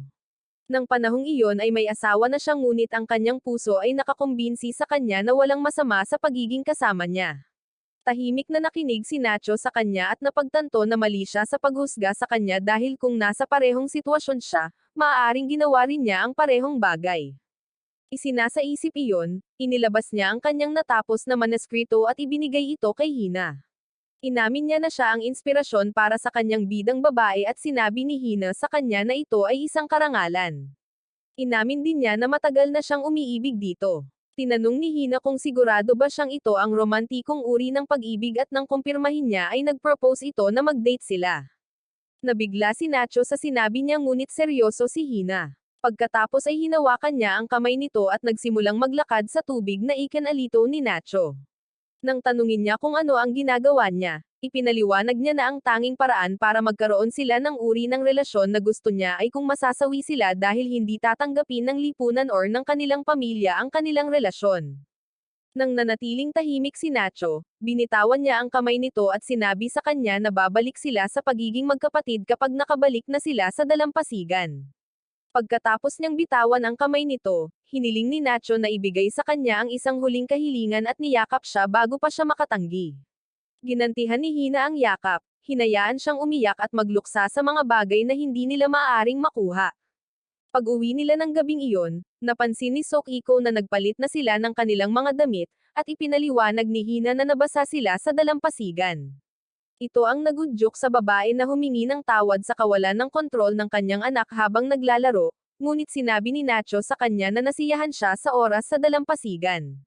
Nanatiling tahimik lamang si Rui, hindi nagkomento sa usapan. Nang gabing iyon, binasa ni Hina ang manuskrito ni Nacho, at nang matapos niya ito, lumuluha siya. Kinabukasan, natagpuan ni Nacho ang manuskrito at isang sulat ng pasasalamat sa tabi ng kanyang kama at napagtanto na iyon ang huling pamamaalam ni Hina. Pagkatapos ng araw na iyon, bumalik sa normal ang lahat, or tila ganoon. Mukhang maayos naman si Nacho sa labas, ngunit nalulunod sa loob at gumagawa lamang ng mga bagay na parang robot. Isang gabi, habang nakahiga siya sa kama, hawak ang sulat ng pasasalamat, kumatok si Rui sa kanyang pinto. Matapos siyang papasukin, nag-usap sila ng kaunti, ngunit napansin ni Nacho na may bumabagabag kay Rui, kaya umupo siya sa tabi niya at pinilit siyang magsalita. Bilang tugon, inilagay niya ang kamay niya sa kamay ng lalaki, ngunit natarante siya at tinanong kung ano ang ginagawa niya. Nahihiya na binanggit ni Rui ang kanilang gabing magkasama, na sinabing hindi sila nag-kiss. Sinabihan siya ni Nacho na tawagin siyang please, ngunit naramdaman niya na ang pag-kiss ay isang bagay na espesyal. Sa halip na sumang-ayon or hindi sumang-ayon, tinanong ni Rui kung gusto niya itong subukang i-kiss, at natigilan si Nacho. Ipinaalala niya sa kanya na sila ay pamilya na ngayon, kaya ang paggawa ng mga bagay na tulad nito ay mali. Sinabihan siya ni Rui na huwag maging mapagkunwari at ipinaalala rin sa kanya na sinubukan niyang i-kiss si Hina noon. Ikinatwiran ni Nacho na kumilos siya ng padalos-dalos at patuloy na kinondena ang ideya nito hanggang sa maalala niya ang sinabi ni Hina sa dalampasigan. Bigla, tinamaan siya ng pagnanais na patunayan na mali si Hina, kaya nagbago ang isip niya tungkol sa pagkiss kay Rui. Nang magtagpo ang kanilang mga labi, medyo alanganin ito, ngunit tumigil sila sa pag-aatubili at hinayaan ang kanilang mga sarili na maramdaman ito. Matapos silang maghiwalay, inamin ni Rui na mas nasiyahan siya sa kiss kaysa sa kanilang paggawa ng plot story. Hindi nang ahas magsalita si Nacho habang ipinapaliwanag niya ang kanyang nararamdaman, at pagkatapos niyang umalis, tinakpan niya ang kanyang ulo at kinwestiyon ang kanyang mga aksyon. Kinabukasan, nakipagkita siya kay Mio, at ipinakita nito sa kanya ang publikasyon ng club mula noong nakaraang taon. Ito ay isang kalipunan ng lahat ng mga gawa ng mga miyembro ng club, at natuwa si Nacho na may sama ang kanyang mga gawa. Sa sandaling iyon, pumasok sina Mumo at Rui, at pinagalitan nila si Nacho sa pag-iwan sa kanila. Nang sinubukan niyang ipagtanggol ang kanyang sarili, tinitigan nila siya. Kaya, binago niya ang paksa sa publikasyon. Hindi pa naririnig ng mga babae ang tungkol dito, kaya sinimulan niyang ipaliwanag kung paano ito gumagana. Bago siya natapos, pumasok si Keria at pinuri ang kanilang dedikasyon sa kanilang mga aktibidad sa club. Gayunpaman, ipinaalala niya sa kanila na papalapit na ang finals at hiniling sa kanila na maghanap ng balanse. Kaya, nang gabing iyon, nagmakaawa sina Nacho at Rui kay Hina na turuan sila. Noong una, ayaw niyang pumayag dahil siya ang kanilang guro, ngunit patuloy silang nagmakaawa hanggang sa magbago ang isip niya. Sa simula ng sesyon, itinuro ni Hina ang mga kahinaan ni Nacho. Sinabihan siya ni Rui na ipaliwanag ang mga ito kay Nacho ng 2 beses dahil malamang naabala ang isip ng lalaki sa pag-iisip tungkol kay Mio. Itinanggi ito ni Nacho, ngunit sinabi ni Rui na ginugol niya ang halos lahat ng kanyang libreng oras kasama si Mio na gumagawa ng kung ano-ano. Dito, naalala ni Nacho ang halos kiss at natigilan ang kanyang mga salita, na nag-udyok kay Rui na tanungin kung talagang gumawa siya ng mga kalokohan kay Mio. Itinanggi ni Nacho ang paratang at hiniling na tumigil na si Rui sa pagsasalita upang makapag-concentrate siya. Biniro siya ni Hina dahil dito dahil nasisiyahan siya sa drama, ngunit kalaunan ay nawala ang kanyang ngiti. Nang gabing iyon, habang binabasa ni Nacho ang kanyang mga tala, isinumpa niya si Rui dahil sa pagpapahiwatig na mayroon siyang bagay kay Mio sa harap ni Hina. Lumabas siya para kumuha ng kung ano, ngunit nagiba ng direksyon nang mapansin niyang bahagyang bukas ang pinto ni Hina. Nang kakatok na sana siya, may narinig siyang tunog at tumingin sa butas. Laking gulat niya, pinapasaya ni Hina ang sarili. Ngunit ang pinakanakakagulat na bahagi ay nang bamulong ito sa pangalan ni Shu. Nahulog ang libro niya, na nagpaalala kay Hina sa presensya nito. Ngunit nang lumabas ito para tingnan, nagtago na ito sa hagdan. Kinabukasan, normal na ang pakikitungo niya kay Hina, kahit na natarante siya nang makita ang mga daliri nito. Pagkalipas ng ilang araw, kumuha sila ng kanilang mga pagsusulit, at nang matapos sila, tinipon ni Keria ang mga miyembro ng kanyang club para sa isang maiteng. Ngunit masyadong abala si Nacho sa pangangarap tungkol sa mga bakasyon sa tag-init para magbigay pansin. Pagkalipas ng ilang araw, nagpasya si Nacho na pumunta sa paaralan para humiram ng mga librong sanggunian para sa proyekto ng kanyang club publication. Nang bumaba siya, tinanong ni Rui kung ninakaw ba niya ang mga plot cover ni Nacho mula sa drying line. Inakusahan siya ni Nacho ng pag-estereotipo sa kanya, ngunit walang pakialam si Rui at sinabing nagtatanong lamang siya upang kumpirmahin. Habang patuloy siyang nagtupi ng kanyang mga damit, niyaya siya nito na sumama sa kanya sa paaralan, ngunit tumanggi siya, sinabing dala niya ang lahat ng mga aklat na kailangan niya. Kaya, mag-isa na pumasok si Nacho sa paaralan at nasagasaan sa pasilyo ng isang blonde na tulala na nakabisikleta.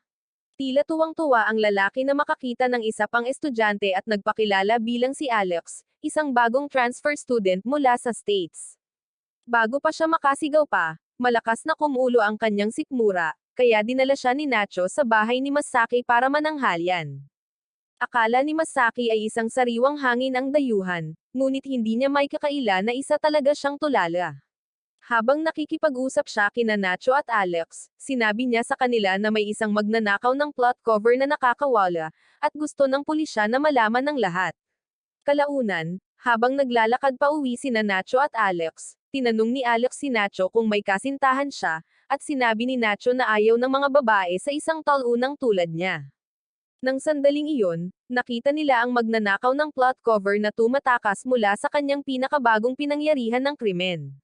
Kaya, iminungkahi ni Alex na hulihin nila siya. Mabilis ang lalaki, ngunit mas matalino si Nacho, ginagamit ang connecting rose para sa kanyang kalamangan at hinaharangan ang ruta ng pagtakas ng lalaki. Sa kabilang banda, gusto ni Alex na ipakita ang kanyang husay sa karate, kaya tumalon siya sa ere at sinipa ang magnanakaw, kahit na hawak na siya ni Nacho.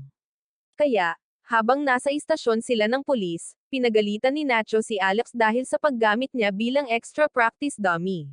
Nang humingi ng tawad si Alex, pumasok si Rui at natuwa nang makitang wala si Nacho sa likod ng mga rehas.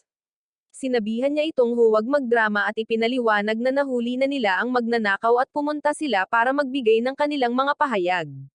Dahil dito, napansin ni Rui si Alex, na ilang sandali pa lang ay nakatitig na sa kanya.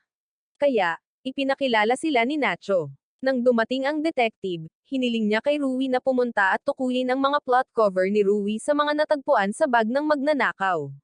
Nang makaalis na siya, tinanong ni Alex si Nacho kung sino si Rui para sa kanya, at sinabi niya rito na kaibigan niya ito, at hindi isinama ang bahaging may benepisyo.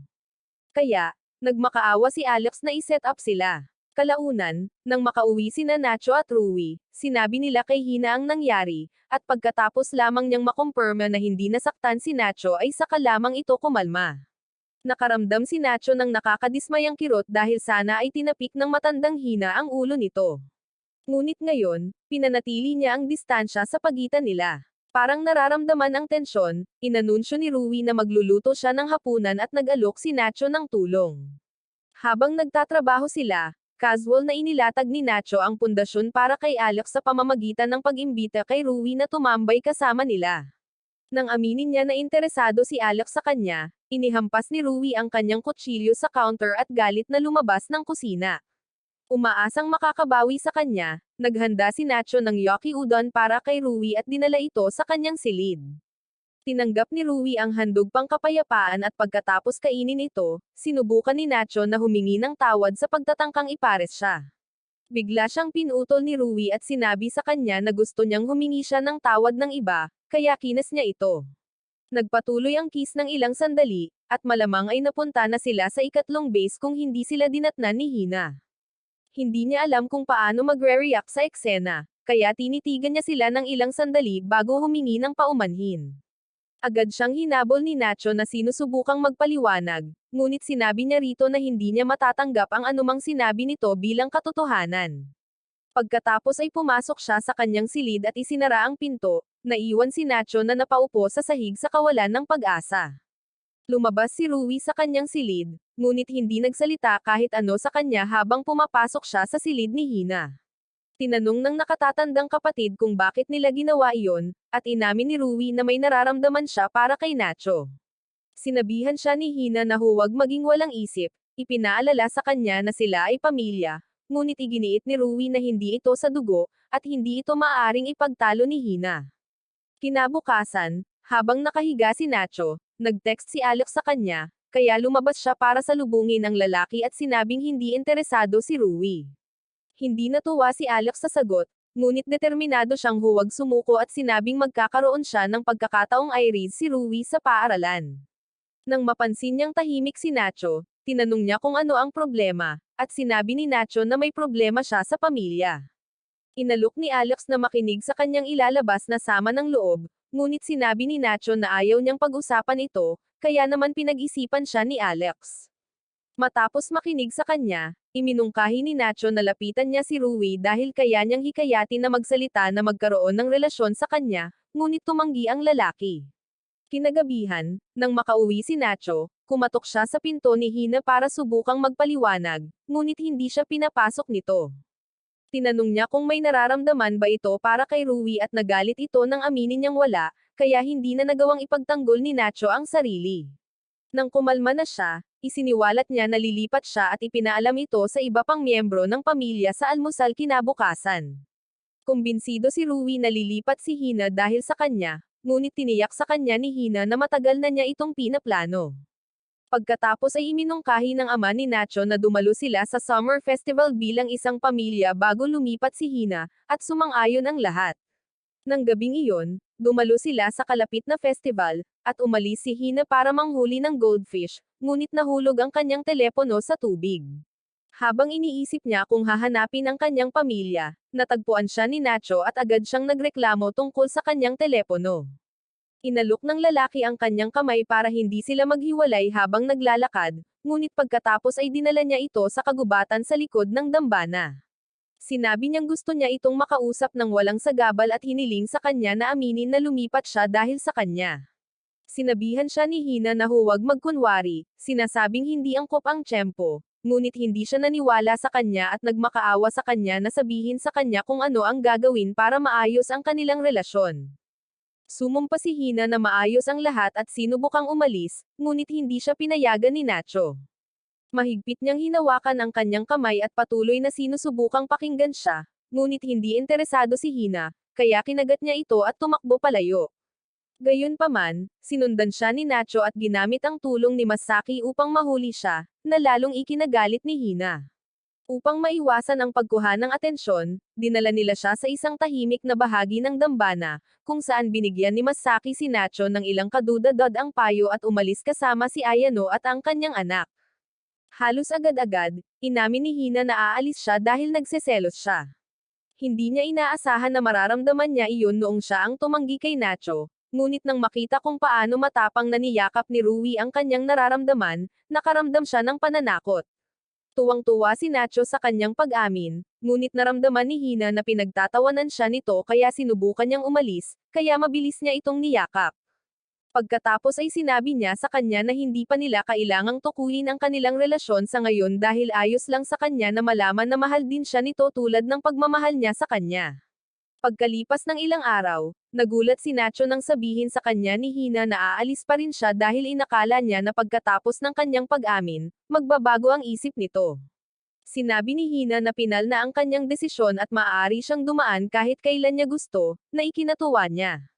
Samantala, Nasa sala si Rui at nagtatampo tungkol sa pag-alis ni Hina.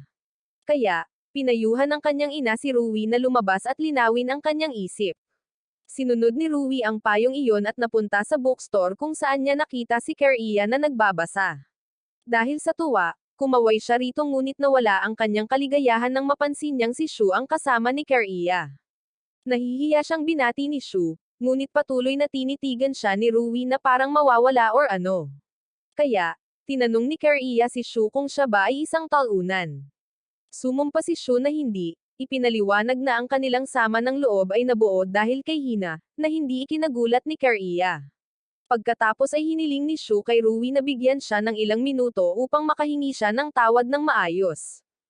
Pumunta silang tatlo sa bar ni Masaki kalaunan, at tinanong ng drama queen kung nagpalit na ng team si Shu. Ipinaliwanag ni Shu na si Keria ang college senpai niya at hiniling kay Rui na umorder ng kahit anong gusto niya. Dahil siya ang magbabayad, umorder si Rui ng pinakamahal na item sa menu, at pinuri siya ni Masaki para dito.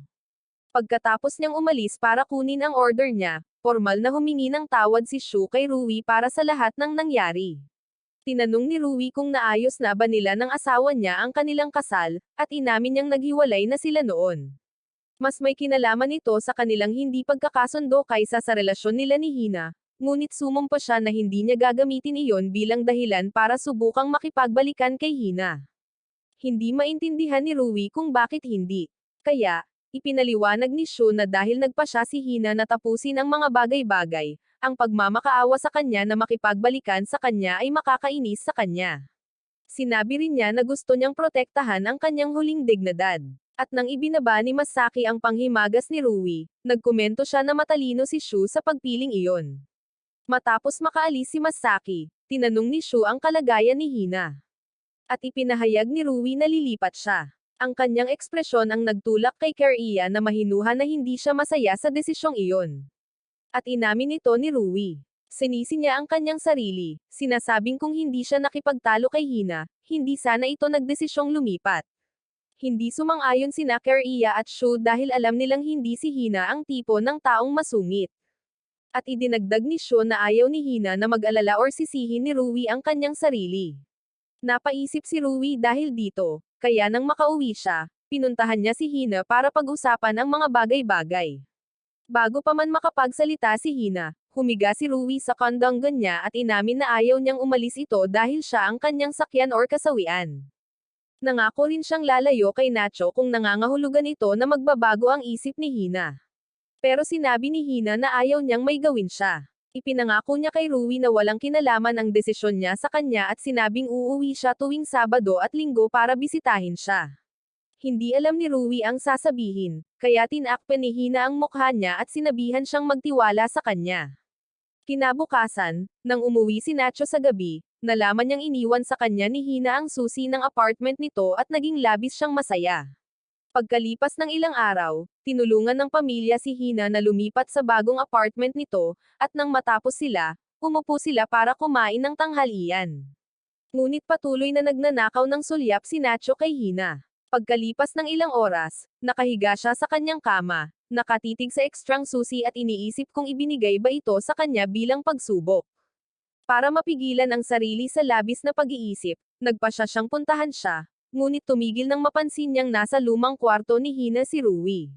Sinabi sa kanya ni Rui na ang bakanteng kwarto ay isang nakakagulat na paalala na hindi uuwi ang kanyang kapatid, at sumang-ayon si Nacho. Hindi man lang siya hinayaang tapusin ni Rui ang pahayag bago niyakap at sinabing natutuwa siyang kasama niya ito. Hindi tulad ng dati, hindi gumanti si Nacho ng yakap, at nang humiwalay ito, nangako siyang gagawin ang lahat para hindi siya malungkot. Kalaunan, habang naghahanda ng hapunan si Rui, bumalik ang ama ni Nacho at tinanong kung ano ang nasa menu. Sinabi niya sa kanya na ito ay luya na pritong baboy, at itinuro niya na ito ang paboritong ulam ni Nacho, ngunit sinabi ni Rui na sayang at hindi ito matitikman ni Nacho. Sinabi niya sa kanya na pupuntahan niya si Fomia, na isang kasinungalingan dahil ang lalaki ay nasa apartment ni Hina, nagdo-doorbell.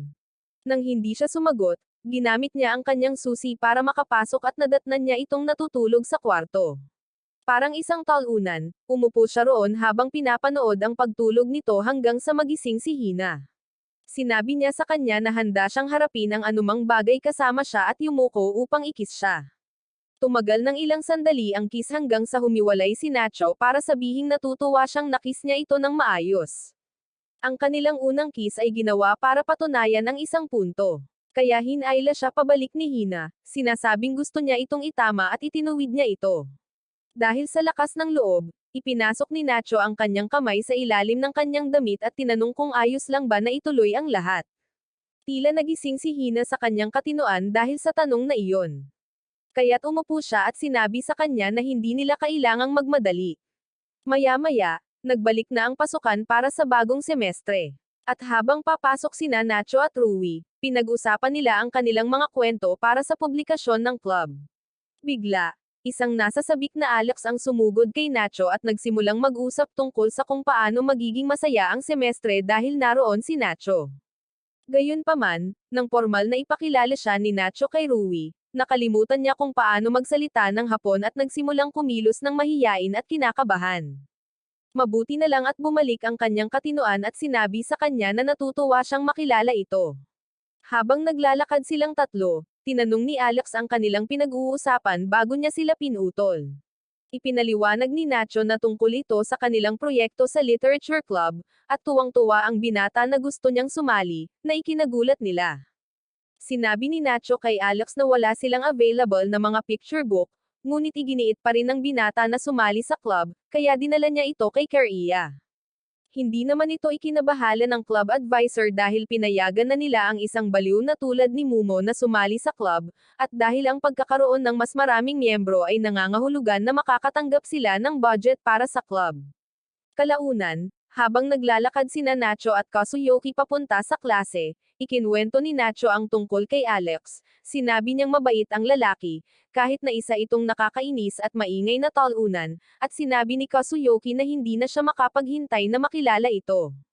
Nang sandaling iyon ay nakita nila si Hina na papalapit. Kaya lumapit si Kazuyoki para ligawan siya at tinanggihan siya gaya ng dati. Naroon din si Yoya, ngunit nang sumama si Nacho sa kanila, hindi man lang kinilala ni Hina ang kanyang presensya, na ikinalungkot niya. Kalaunan, hinintay niya ito sa labas ng banyo at tinanong kung handa na ba talaga itong makasama siya. Nang mapagtanto ni Hina na ginagamit niya ang kanyang mga kawalan ng kapanatagan, dinala siya ni Hina sa isang mas pribadong lugar at ipinaliwanag na nag-iingat lamang siya, wala nang iba. Bigla siyang hinayla pababa dahil gumagalaw ang vice principal. Pagkatapos ay nagmakaawa si Nacho na huwag na siyang balewalain muli dahil mas masakit iyon kaysa sa anupaman. Kaya kinat siya ni Hina bilang paraan ng pangako sa kanya. Pagkalipas ng ilang linggo, ginanap ng paaralan ang cultural festival nito at ang mga miyembro ng Literature Club ay nagbihis na parang mga katulong upang ibenta ang kanilang mga publikasyon. Ang kawawang si Alex ay pinasuot din ng damit, kaya lahat ng atensyon ay nasa kanya. Isang linggo pagkatapos ng festival, nakaupo si Nacho sa club room at pinag-uusapan ang publikasyon kasama sina Mio at Rui. Gayunpaman, lumipat ang usapan kay Keria, na 3 araw nang wala dahil sa sakit. Pagkatapos ay iminungkahi ni Nacho na bisitahin nila si Keria pagkatapos ng klase. Nang dumating ang tatlo sa apartment building ni Keria, nagulat si Nacho sa kung gaano ito karangya at napagtanto na malamang na napakayaman ni Keria. Isang hindi kilalang babae ang nagpapasok sa kanila sa apartment ni Keria at habang nag-iisip sila kung sino siya, lumabas si Keria mula sa kanyang kwarto. Mukhang pagod na pagod siya ngunit sinabi niya sa babae na natapos na niya ang kanyang trabaho at umalis ito pagkaraan ng ilang sandali. Pagkatapos ay umupo si Keria kasama si Nacho at ang mga babae at tinanong ni Mio kung tuluyan na ba siyang gumaling mula sa kanyang sakit. Nagpasalamat si Keria sa kanila sa pagbisita sa kanya ngunit sinabing ang kanyang sakit ay dahil lamang sa kakulangan ng tulog. Nagtatrabaho siya upang matugunan ang kanyang deadline at ngayong natapos na niya, maaari na siyang mamuhay ng maayos. Walang imak na tinanong ni Nacho kung ang deadline ay para sa paaralan, kaya kinailangan itong ipaliwanag ni Keria para sa kanya, na inihayag na siya ay isang manunulat na nailathala. Ang pagkabigla ni Nacho ay nagpatigil sa kanya, ngunit nang malaman niya na si Keria ay isa sa kanyang mga paboritong autor, kumilos siya upang hawakan ang kamay ng lalaki. Kinailangan siyang hilahin ni Rui pabalik upang iligtas si Keria mula sa kanyang pawisan na mga kamay. Ngunit sinabi ni Kariya na hindi niya alintana ang pagkakaroon ng isang fanboy. Habang nag-uusap sila ng mas madalas, tinanong ni Kariya ang grupo kung interesado silang magsumite ng kani-kanilang mga proyekto para sa isang parangal. Ang kanyang ahensya ay nagsasagawa ng isang paligsahan para sa mga bagong manunulat, at naniniwala siyang karapat-dapat kilalanin ang kanilang mga gawa. Ang pagkapanalo ng parangal ay mayroon ding mga benepisyo, at nang marinig ito, agad na ipinahayag ni Nacho ang kanyang intensyon. Kinabukasan, pagdating ni Nacho at Rui sa paaralan, nakasalubong nila si Mio, at agad na nakipag-usap si Nacho sa kanya. Tahimik na sinundan sila ni Rui na parang isang hindi gustong third wheel, at kahit na nakaramdam siya ng selos, hindi siya nagsalita. Habang umaakyat sila sa hagdan, sinimulan ni Nacho na kulitin si Miyu tungkol sa pagkakaroon ng crush kay Kariya, ngunit itinanggi ito ng babae at siniko siya para pigilan. Sa kasamaang palad, gumamit siya ng labis na puwersa, kaya nawalan ng balanse si Nacho at nahulog pababa ng hagdan. Nagmamadaling umuwi si Hina nang marinig niya ang tungkol sa aksidente, ngunit sinabi sa kanya ni Nacho na maayos siya dahil bali lang ang kanyang binti. Habang inaalala niya ito, umalis si Rui para maghanda ng hapunan, binigyan ng 2 oras para makapag-isa. Sinabi ni Nacho na hindi niya gusto ang ideya na hindi siya madalaw ng ilang sandali, ngunit sinabi ni Hina sa kanya na ang kanyang paggaling ang pinakamahalaga. Kalaunan, nang ihain ni Rui kay Nacho ang hapunan, inamin niya na natuwa siya na nabali ang binti nito dahil ngayon ay hindi na niya gugugulin ang lahat ng oras niya sa lugar ni Fomia. Pagkatapos ay kinas niya ito, at kahit na nagulat si Nacho, hindi man lang niya ito sinubukang itulak palayo. Nang humiwalay si Rui, nangako siyang aalagaan siya hanggang sa gumaling ito. At napaisip si Nacho kung ito ba ay paalang na uri ng pangangalaga. Kinabukasan sa paaralan, nagtipon ang lahat sa paligid ng klase ni Nacho dahil si Mio ay lumuluhod sa harap niya at ayaw bumangon. Sinabi niya sa kanya na handa siyang gawin ang lahat para makabawi sa halos pagkawala niya. Kaya, pinayuhan siya ng kanyang mga kaibigan na tanggapin ang kasunduan, ngunit tumanggi siya. Kalaunan sa bahay, iginiit ni Rui na tulungan si Nacho na maligo, kaya hiniling niya na ayos nito ang mga ilaw. Habang sinisimulan niya itong hugasan, aksidente nitong naikot ang hawakan nito, at napasigaw si Nacho na parang isang mapaghiganting espiritu.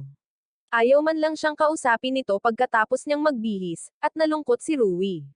Kaya, nang dumaan siya sa bar ni Masaki kinabukasan, ikinuwento niya ito sa kanya. Tumawa si Masaki at sinabing hindi niya masisisi si Nacho kung hindi siya nito tatantanan, ngunit tiniyak din niya rito na malalampasan ito ni Nacho. Nang lumabas si Fomia mula sa likuran, sinabihan siya ni Rui na huwag mag-isa ngayong hindi na siya regular na makakapunta para bisitahin. Tinanong ni Fomia kung ano ang pinag-uusapan niya at isiniwalat na matagal na niyang hindi nakikita or nakakausap si Nacho, na nagpahinala kay Rui.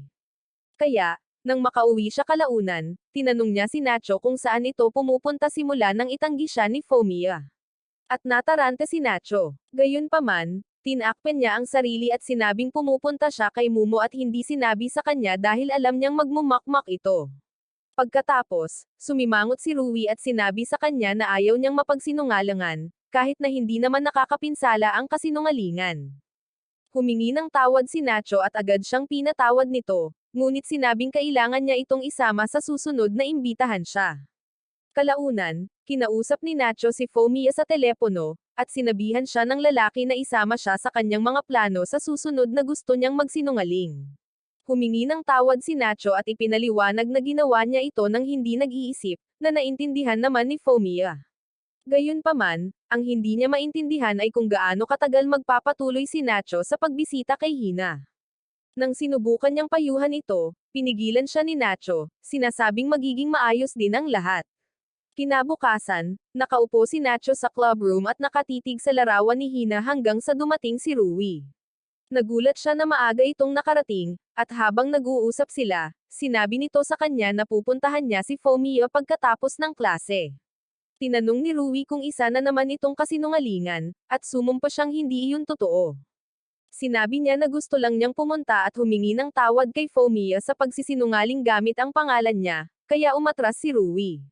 Nang gabing iyon, humingi ng tawad si Nacho kay Hina gamit ang isang matagal nang dapat kiss dahil nami-miss na niya ang makasama ito. Nang tanungin niya ito kung paano siya nakayanan, nakaramdam siya ng pagkakasala at tinanong kung tinulungan ba siya nitong maligo kung nakatira pa rin ito sa bahay.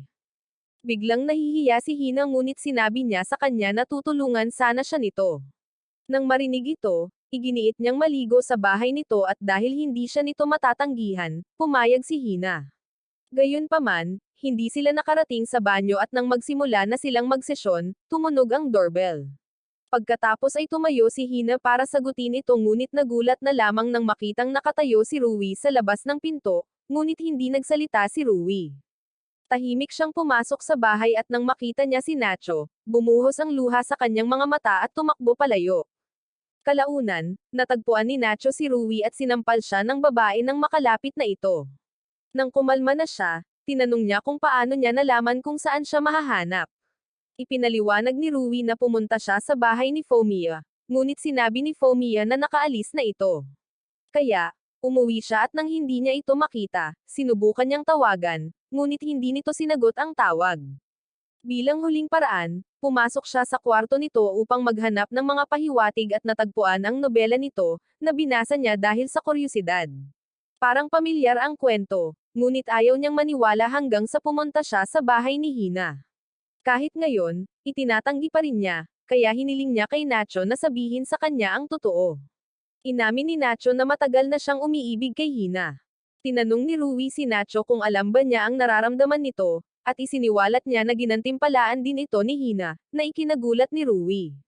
Kaya, tinanong niya kung ano ang plano nitong gawin sa hinaharap, at inamin nito na gusto niyang manatili kay Hina hanggang sa sila ay tumanda at ubanan. Ang mga salitang iyon ay mas lalong tumama kay Rui. Kaya, tulad ng gagawin ng sinumang babaeng nagmamahal sa sarili, kinas niya si Nacho. Gulat na gulat, tinanong niya kung bakit niya ginawa iyon, at sinabi nitong kinas niya ito sa kanyang pamamaalam. Gayunpaman, nang gabing iyon, nakaupo siya sa bathtub habang umiiyak ng husto. Kinabukasan, papunta sa paaralan, ipinaalam ni Rui kay Nacho na matututo siyang kamuhian ito dahil iyon lamang ang paraan upang protektahan ang kanyang puso. Nangako siyang itutuloy ang pagpapanggap sa harap ng kanilang mga magulang upang hindi nila mapaghinalaan na may mali. Kalaunan sa paaralan, ipinaalam sa kanila ng kanilang guro na malapit na ang taunang school trip. At habang nagdiriwang ang lahat, mukhang nalulumbay si Nacho. Nang makita niya si Hina kalaunan, nagtanong ito tungkol kay Rui dahil hindi nabasa ng dalaga ang mga mensahe niya. Ipinaliwanag ni Nacho na hindi masaya si Rui sa kanila dahil sinabi niya sa kanya ang lahat. Nabanggit din niya ang pangako nitong kamuhian siya at tinanong si Hina kung makikipaghiwalay ba ito sa kanya para mapasaya si Rui. Tumugon si Hina sa pamamagitan ng mahigpit na paghawak sa kanyang kamay, tahimik na tiniyak sa kanya na sila ay isang team. Pagkatapos niyang iwan si Nacho, nakasalubong niya si Rui sa pasilyo, ngunit hindi man lang siya tiningnan ng babae, na labis siyang nasaktan. Pagkalipas ng ilang araw, binati ng mga miyembro ng literature club, maliban kay Rui, si Nacho sa pagtanggal ng kanyang cast. Habang sinimulan nilang pag-usapan ang school trip at kung ano ang gusto nilang gawin, pumasok si Keria at inanunsyo na mayroon na siyang mga resulta ng patimpalak para sa parangal. Ang mga opisyal na anunsyo ay gagawin sa ibang araw, ngunit nais niyang malaman nila na isa sa kanila ang napili para tumanggap ng parangal.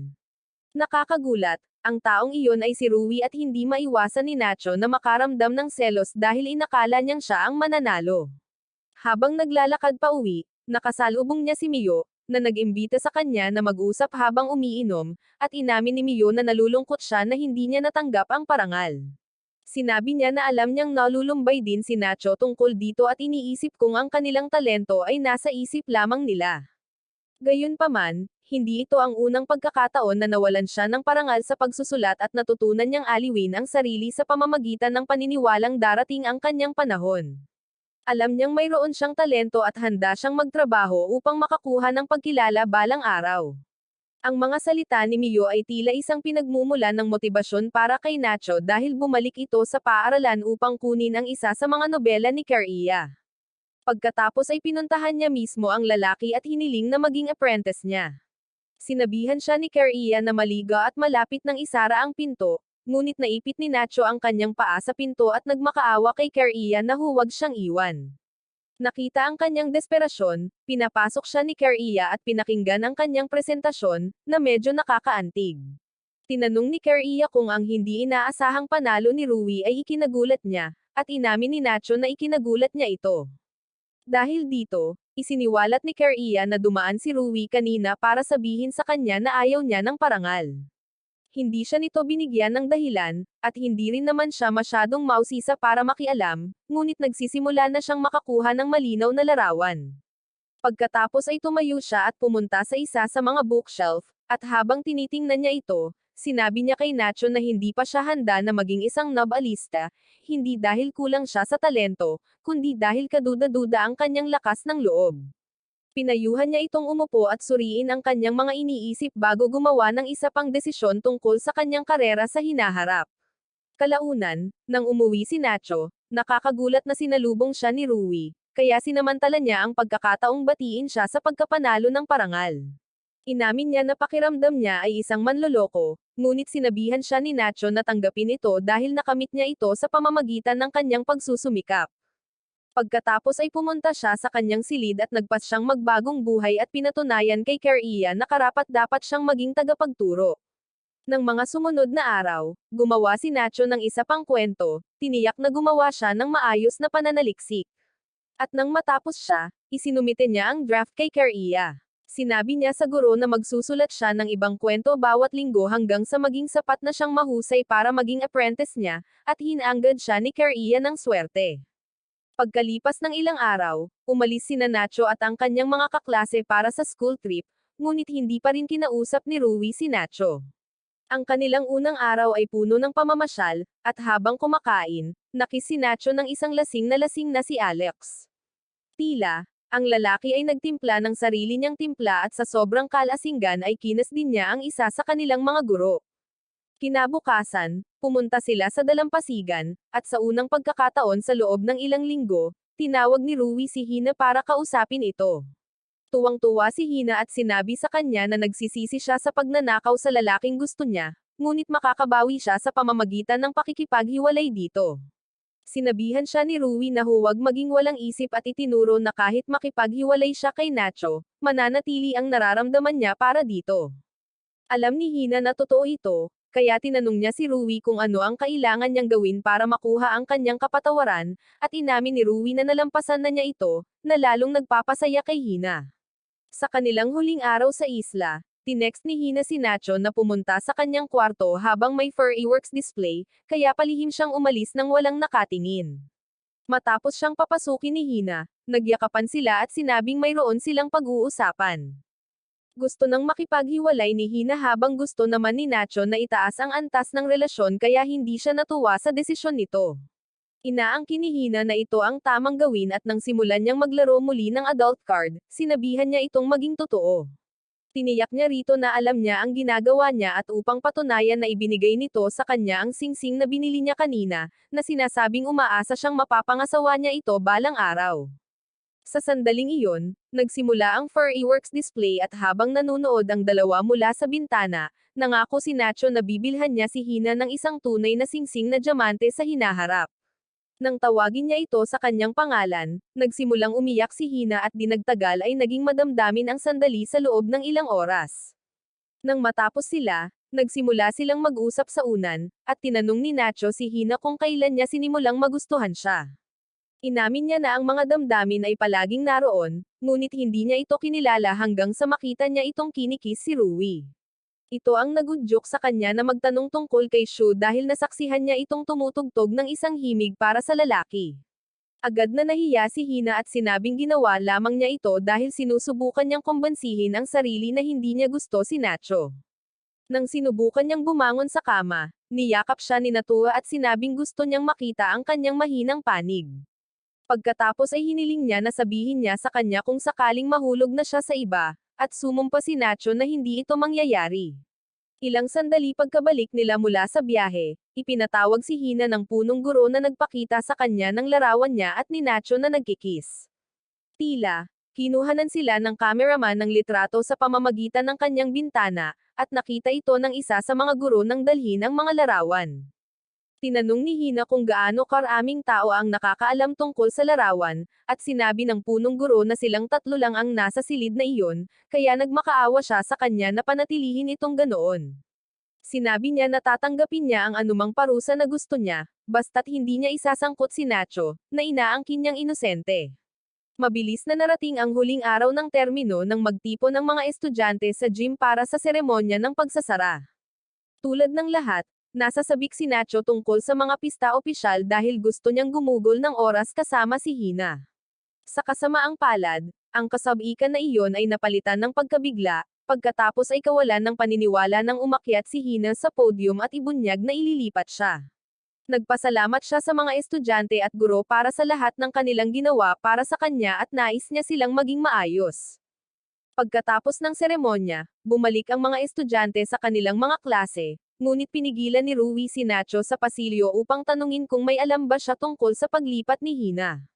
Sinabi ni Nacho na nalaman niya ito ng oras ding iyon at hahanapin niya si Hina upang humingi ng paliwanag.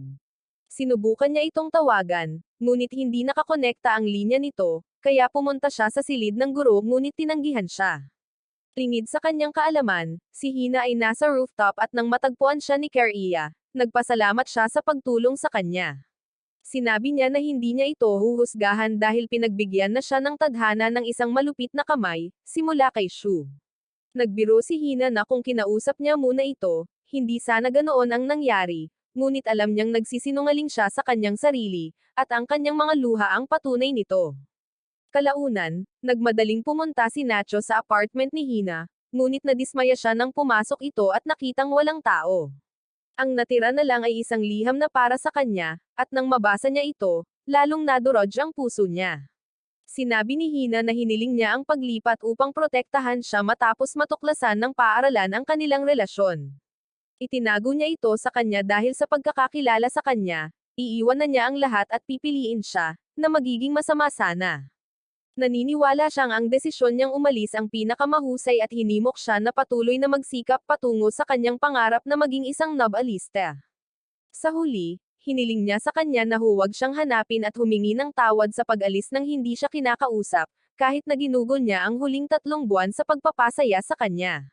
Matapos basahin ang liham na iyon, pumunta si Nacho sa isang kalapit na parke upang sumigaw dahil iyon lamang ang paraan upang maipahayag niya ang kanyang kalungkutan. Pagkalipas ng 1 linggo, pumunta si Rui sa bar at tinanong ni Masaki kung may narinig ba siya mula sa kanyang kapatid. Sinabi ni Rui na tinawagan niya ang kanyang ina minsan at pagkatapos ay pinatahimik ang kanyang sarili sa radyo. Tungkol naman kay Nacho, natagpuan niya ito sa walang laman na apartment ni Hina, at nang sa wakas ay makauwi na ito, ikinulong niya ang sarili sa kanyang silid. Nang marinig ito, binisita ni Fumiya si Nacho pagkatapos ng trabaho, ngunit hindi siya pinansin ng bida. Dahil sa inis, itinapon niya ito mula sa kama at sinabi ang lahat ng sa tingin niya ay kailangang marinig ni Nacho. Kalaunan, nagsimulang umiyak si Nacho at inuulit ang pangalan ni Hina na parang isang panalangin, habang si Rui ay nakatayo sa labas ng pinto, at umiiyak din.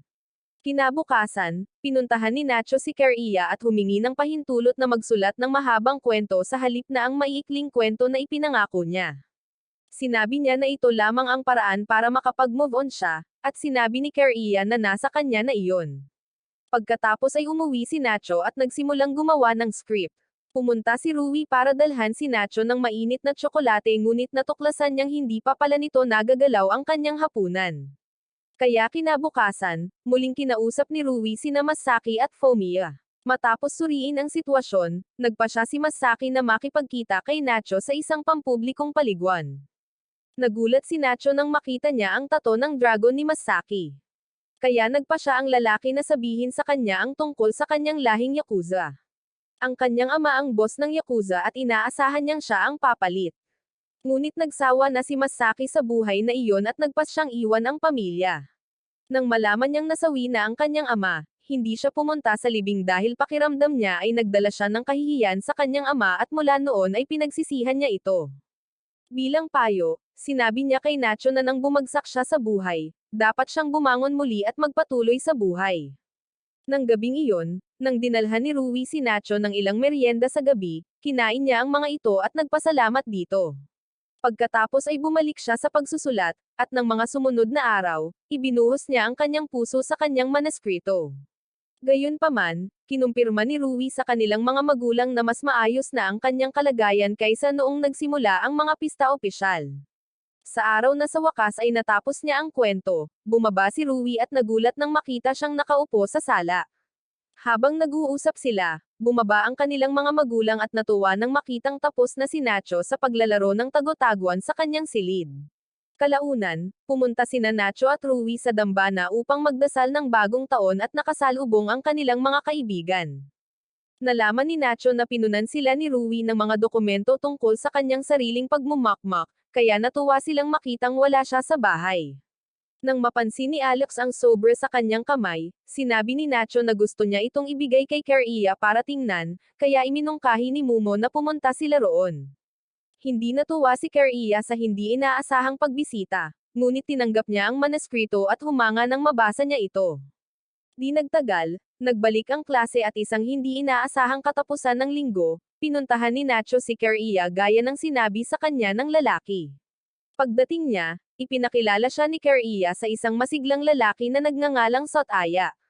Dinala siya ng dalawa sa isang seremonya ng paggawad ng parangal sa panitikan kung saan ibinahagi ni Keria na isinumite na niya ang draft ni Nacho at nanalo ito ng unang gantimpala sa dibisyon nito. Bago pa man maproseso ni Nacho ang anumang bagay, itinulak siya sa entablado upang magbigay ng talumpati. Kaya, ginamit niya ang kanyang panloob na saloobin at nagbigay ng isang nakakaantig na talumpati, na nagbigay sa kanya ng nararapat na palakpakan. Pagkatapos nito, iginawad sa kanya ang parangal at personal na binati ni Keria at Sotaya, na nagsabing inaabangan nila ang susunod na gawa ni Nacho. Pag-uwi ni Nacho, natagpuan niya si Hina na nakatayo sa sala at sumugod upang yakapin ito. Sinabi niya rito na sabik na siyang makita ito at nagpasalamat sa pagbabalik nito. Gayunpaman, nang tumingin siya sa mga mata nito, napagtanto niyang hindi si Hina iyon, kundi si Rui na nakasuot ng peluka. Tumakbo ang nahihiyang babae papunta sa kanyang silid upang magtago, kaya sinundan niya ito. Ipinaliwanag niya na ibinigay sa kanya ni Mumo ang peluka para makita kung ano ang hitsura niya dahil mahaba ang buhok. At hindi maaaring magalit si Nacho sa kanya. Sa halip, ikinwento niya sa kanya ang tungkol sa kanyang parangal at premyong pera. Kaya, binati niya ito. Kalaunan, bumalik ang usapan sa nangyari sa sala, at inamin ni Rui na nagseselos siya nang yakapin siya nito ng mahigpit dahil ramdam niya kung gaano niya talaga kamahal si Hina, at gusto rin niya iyon.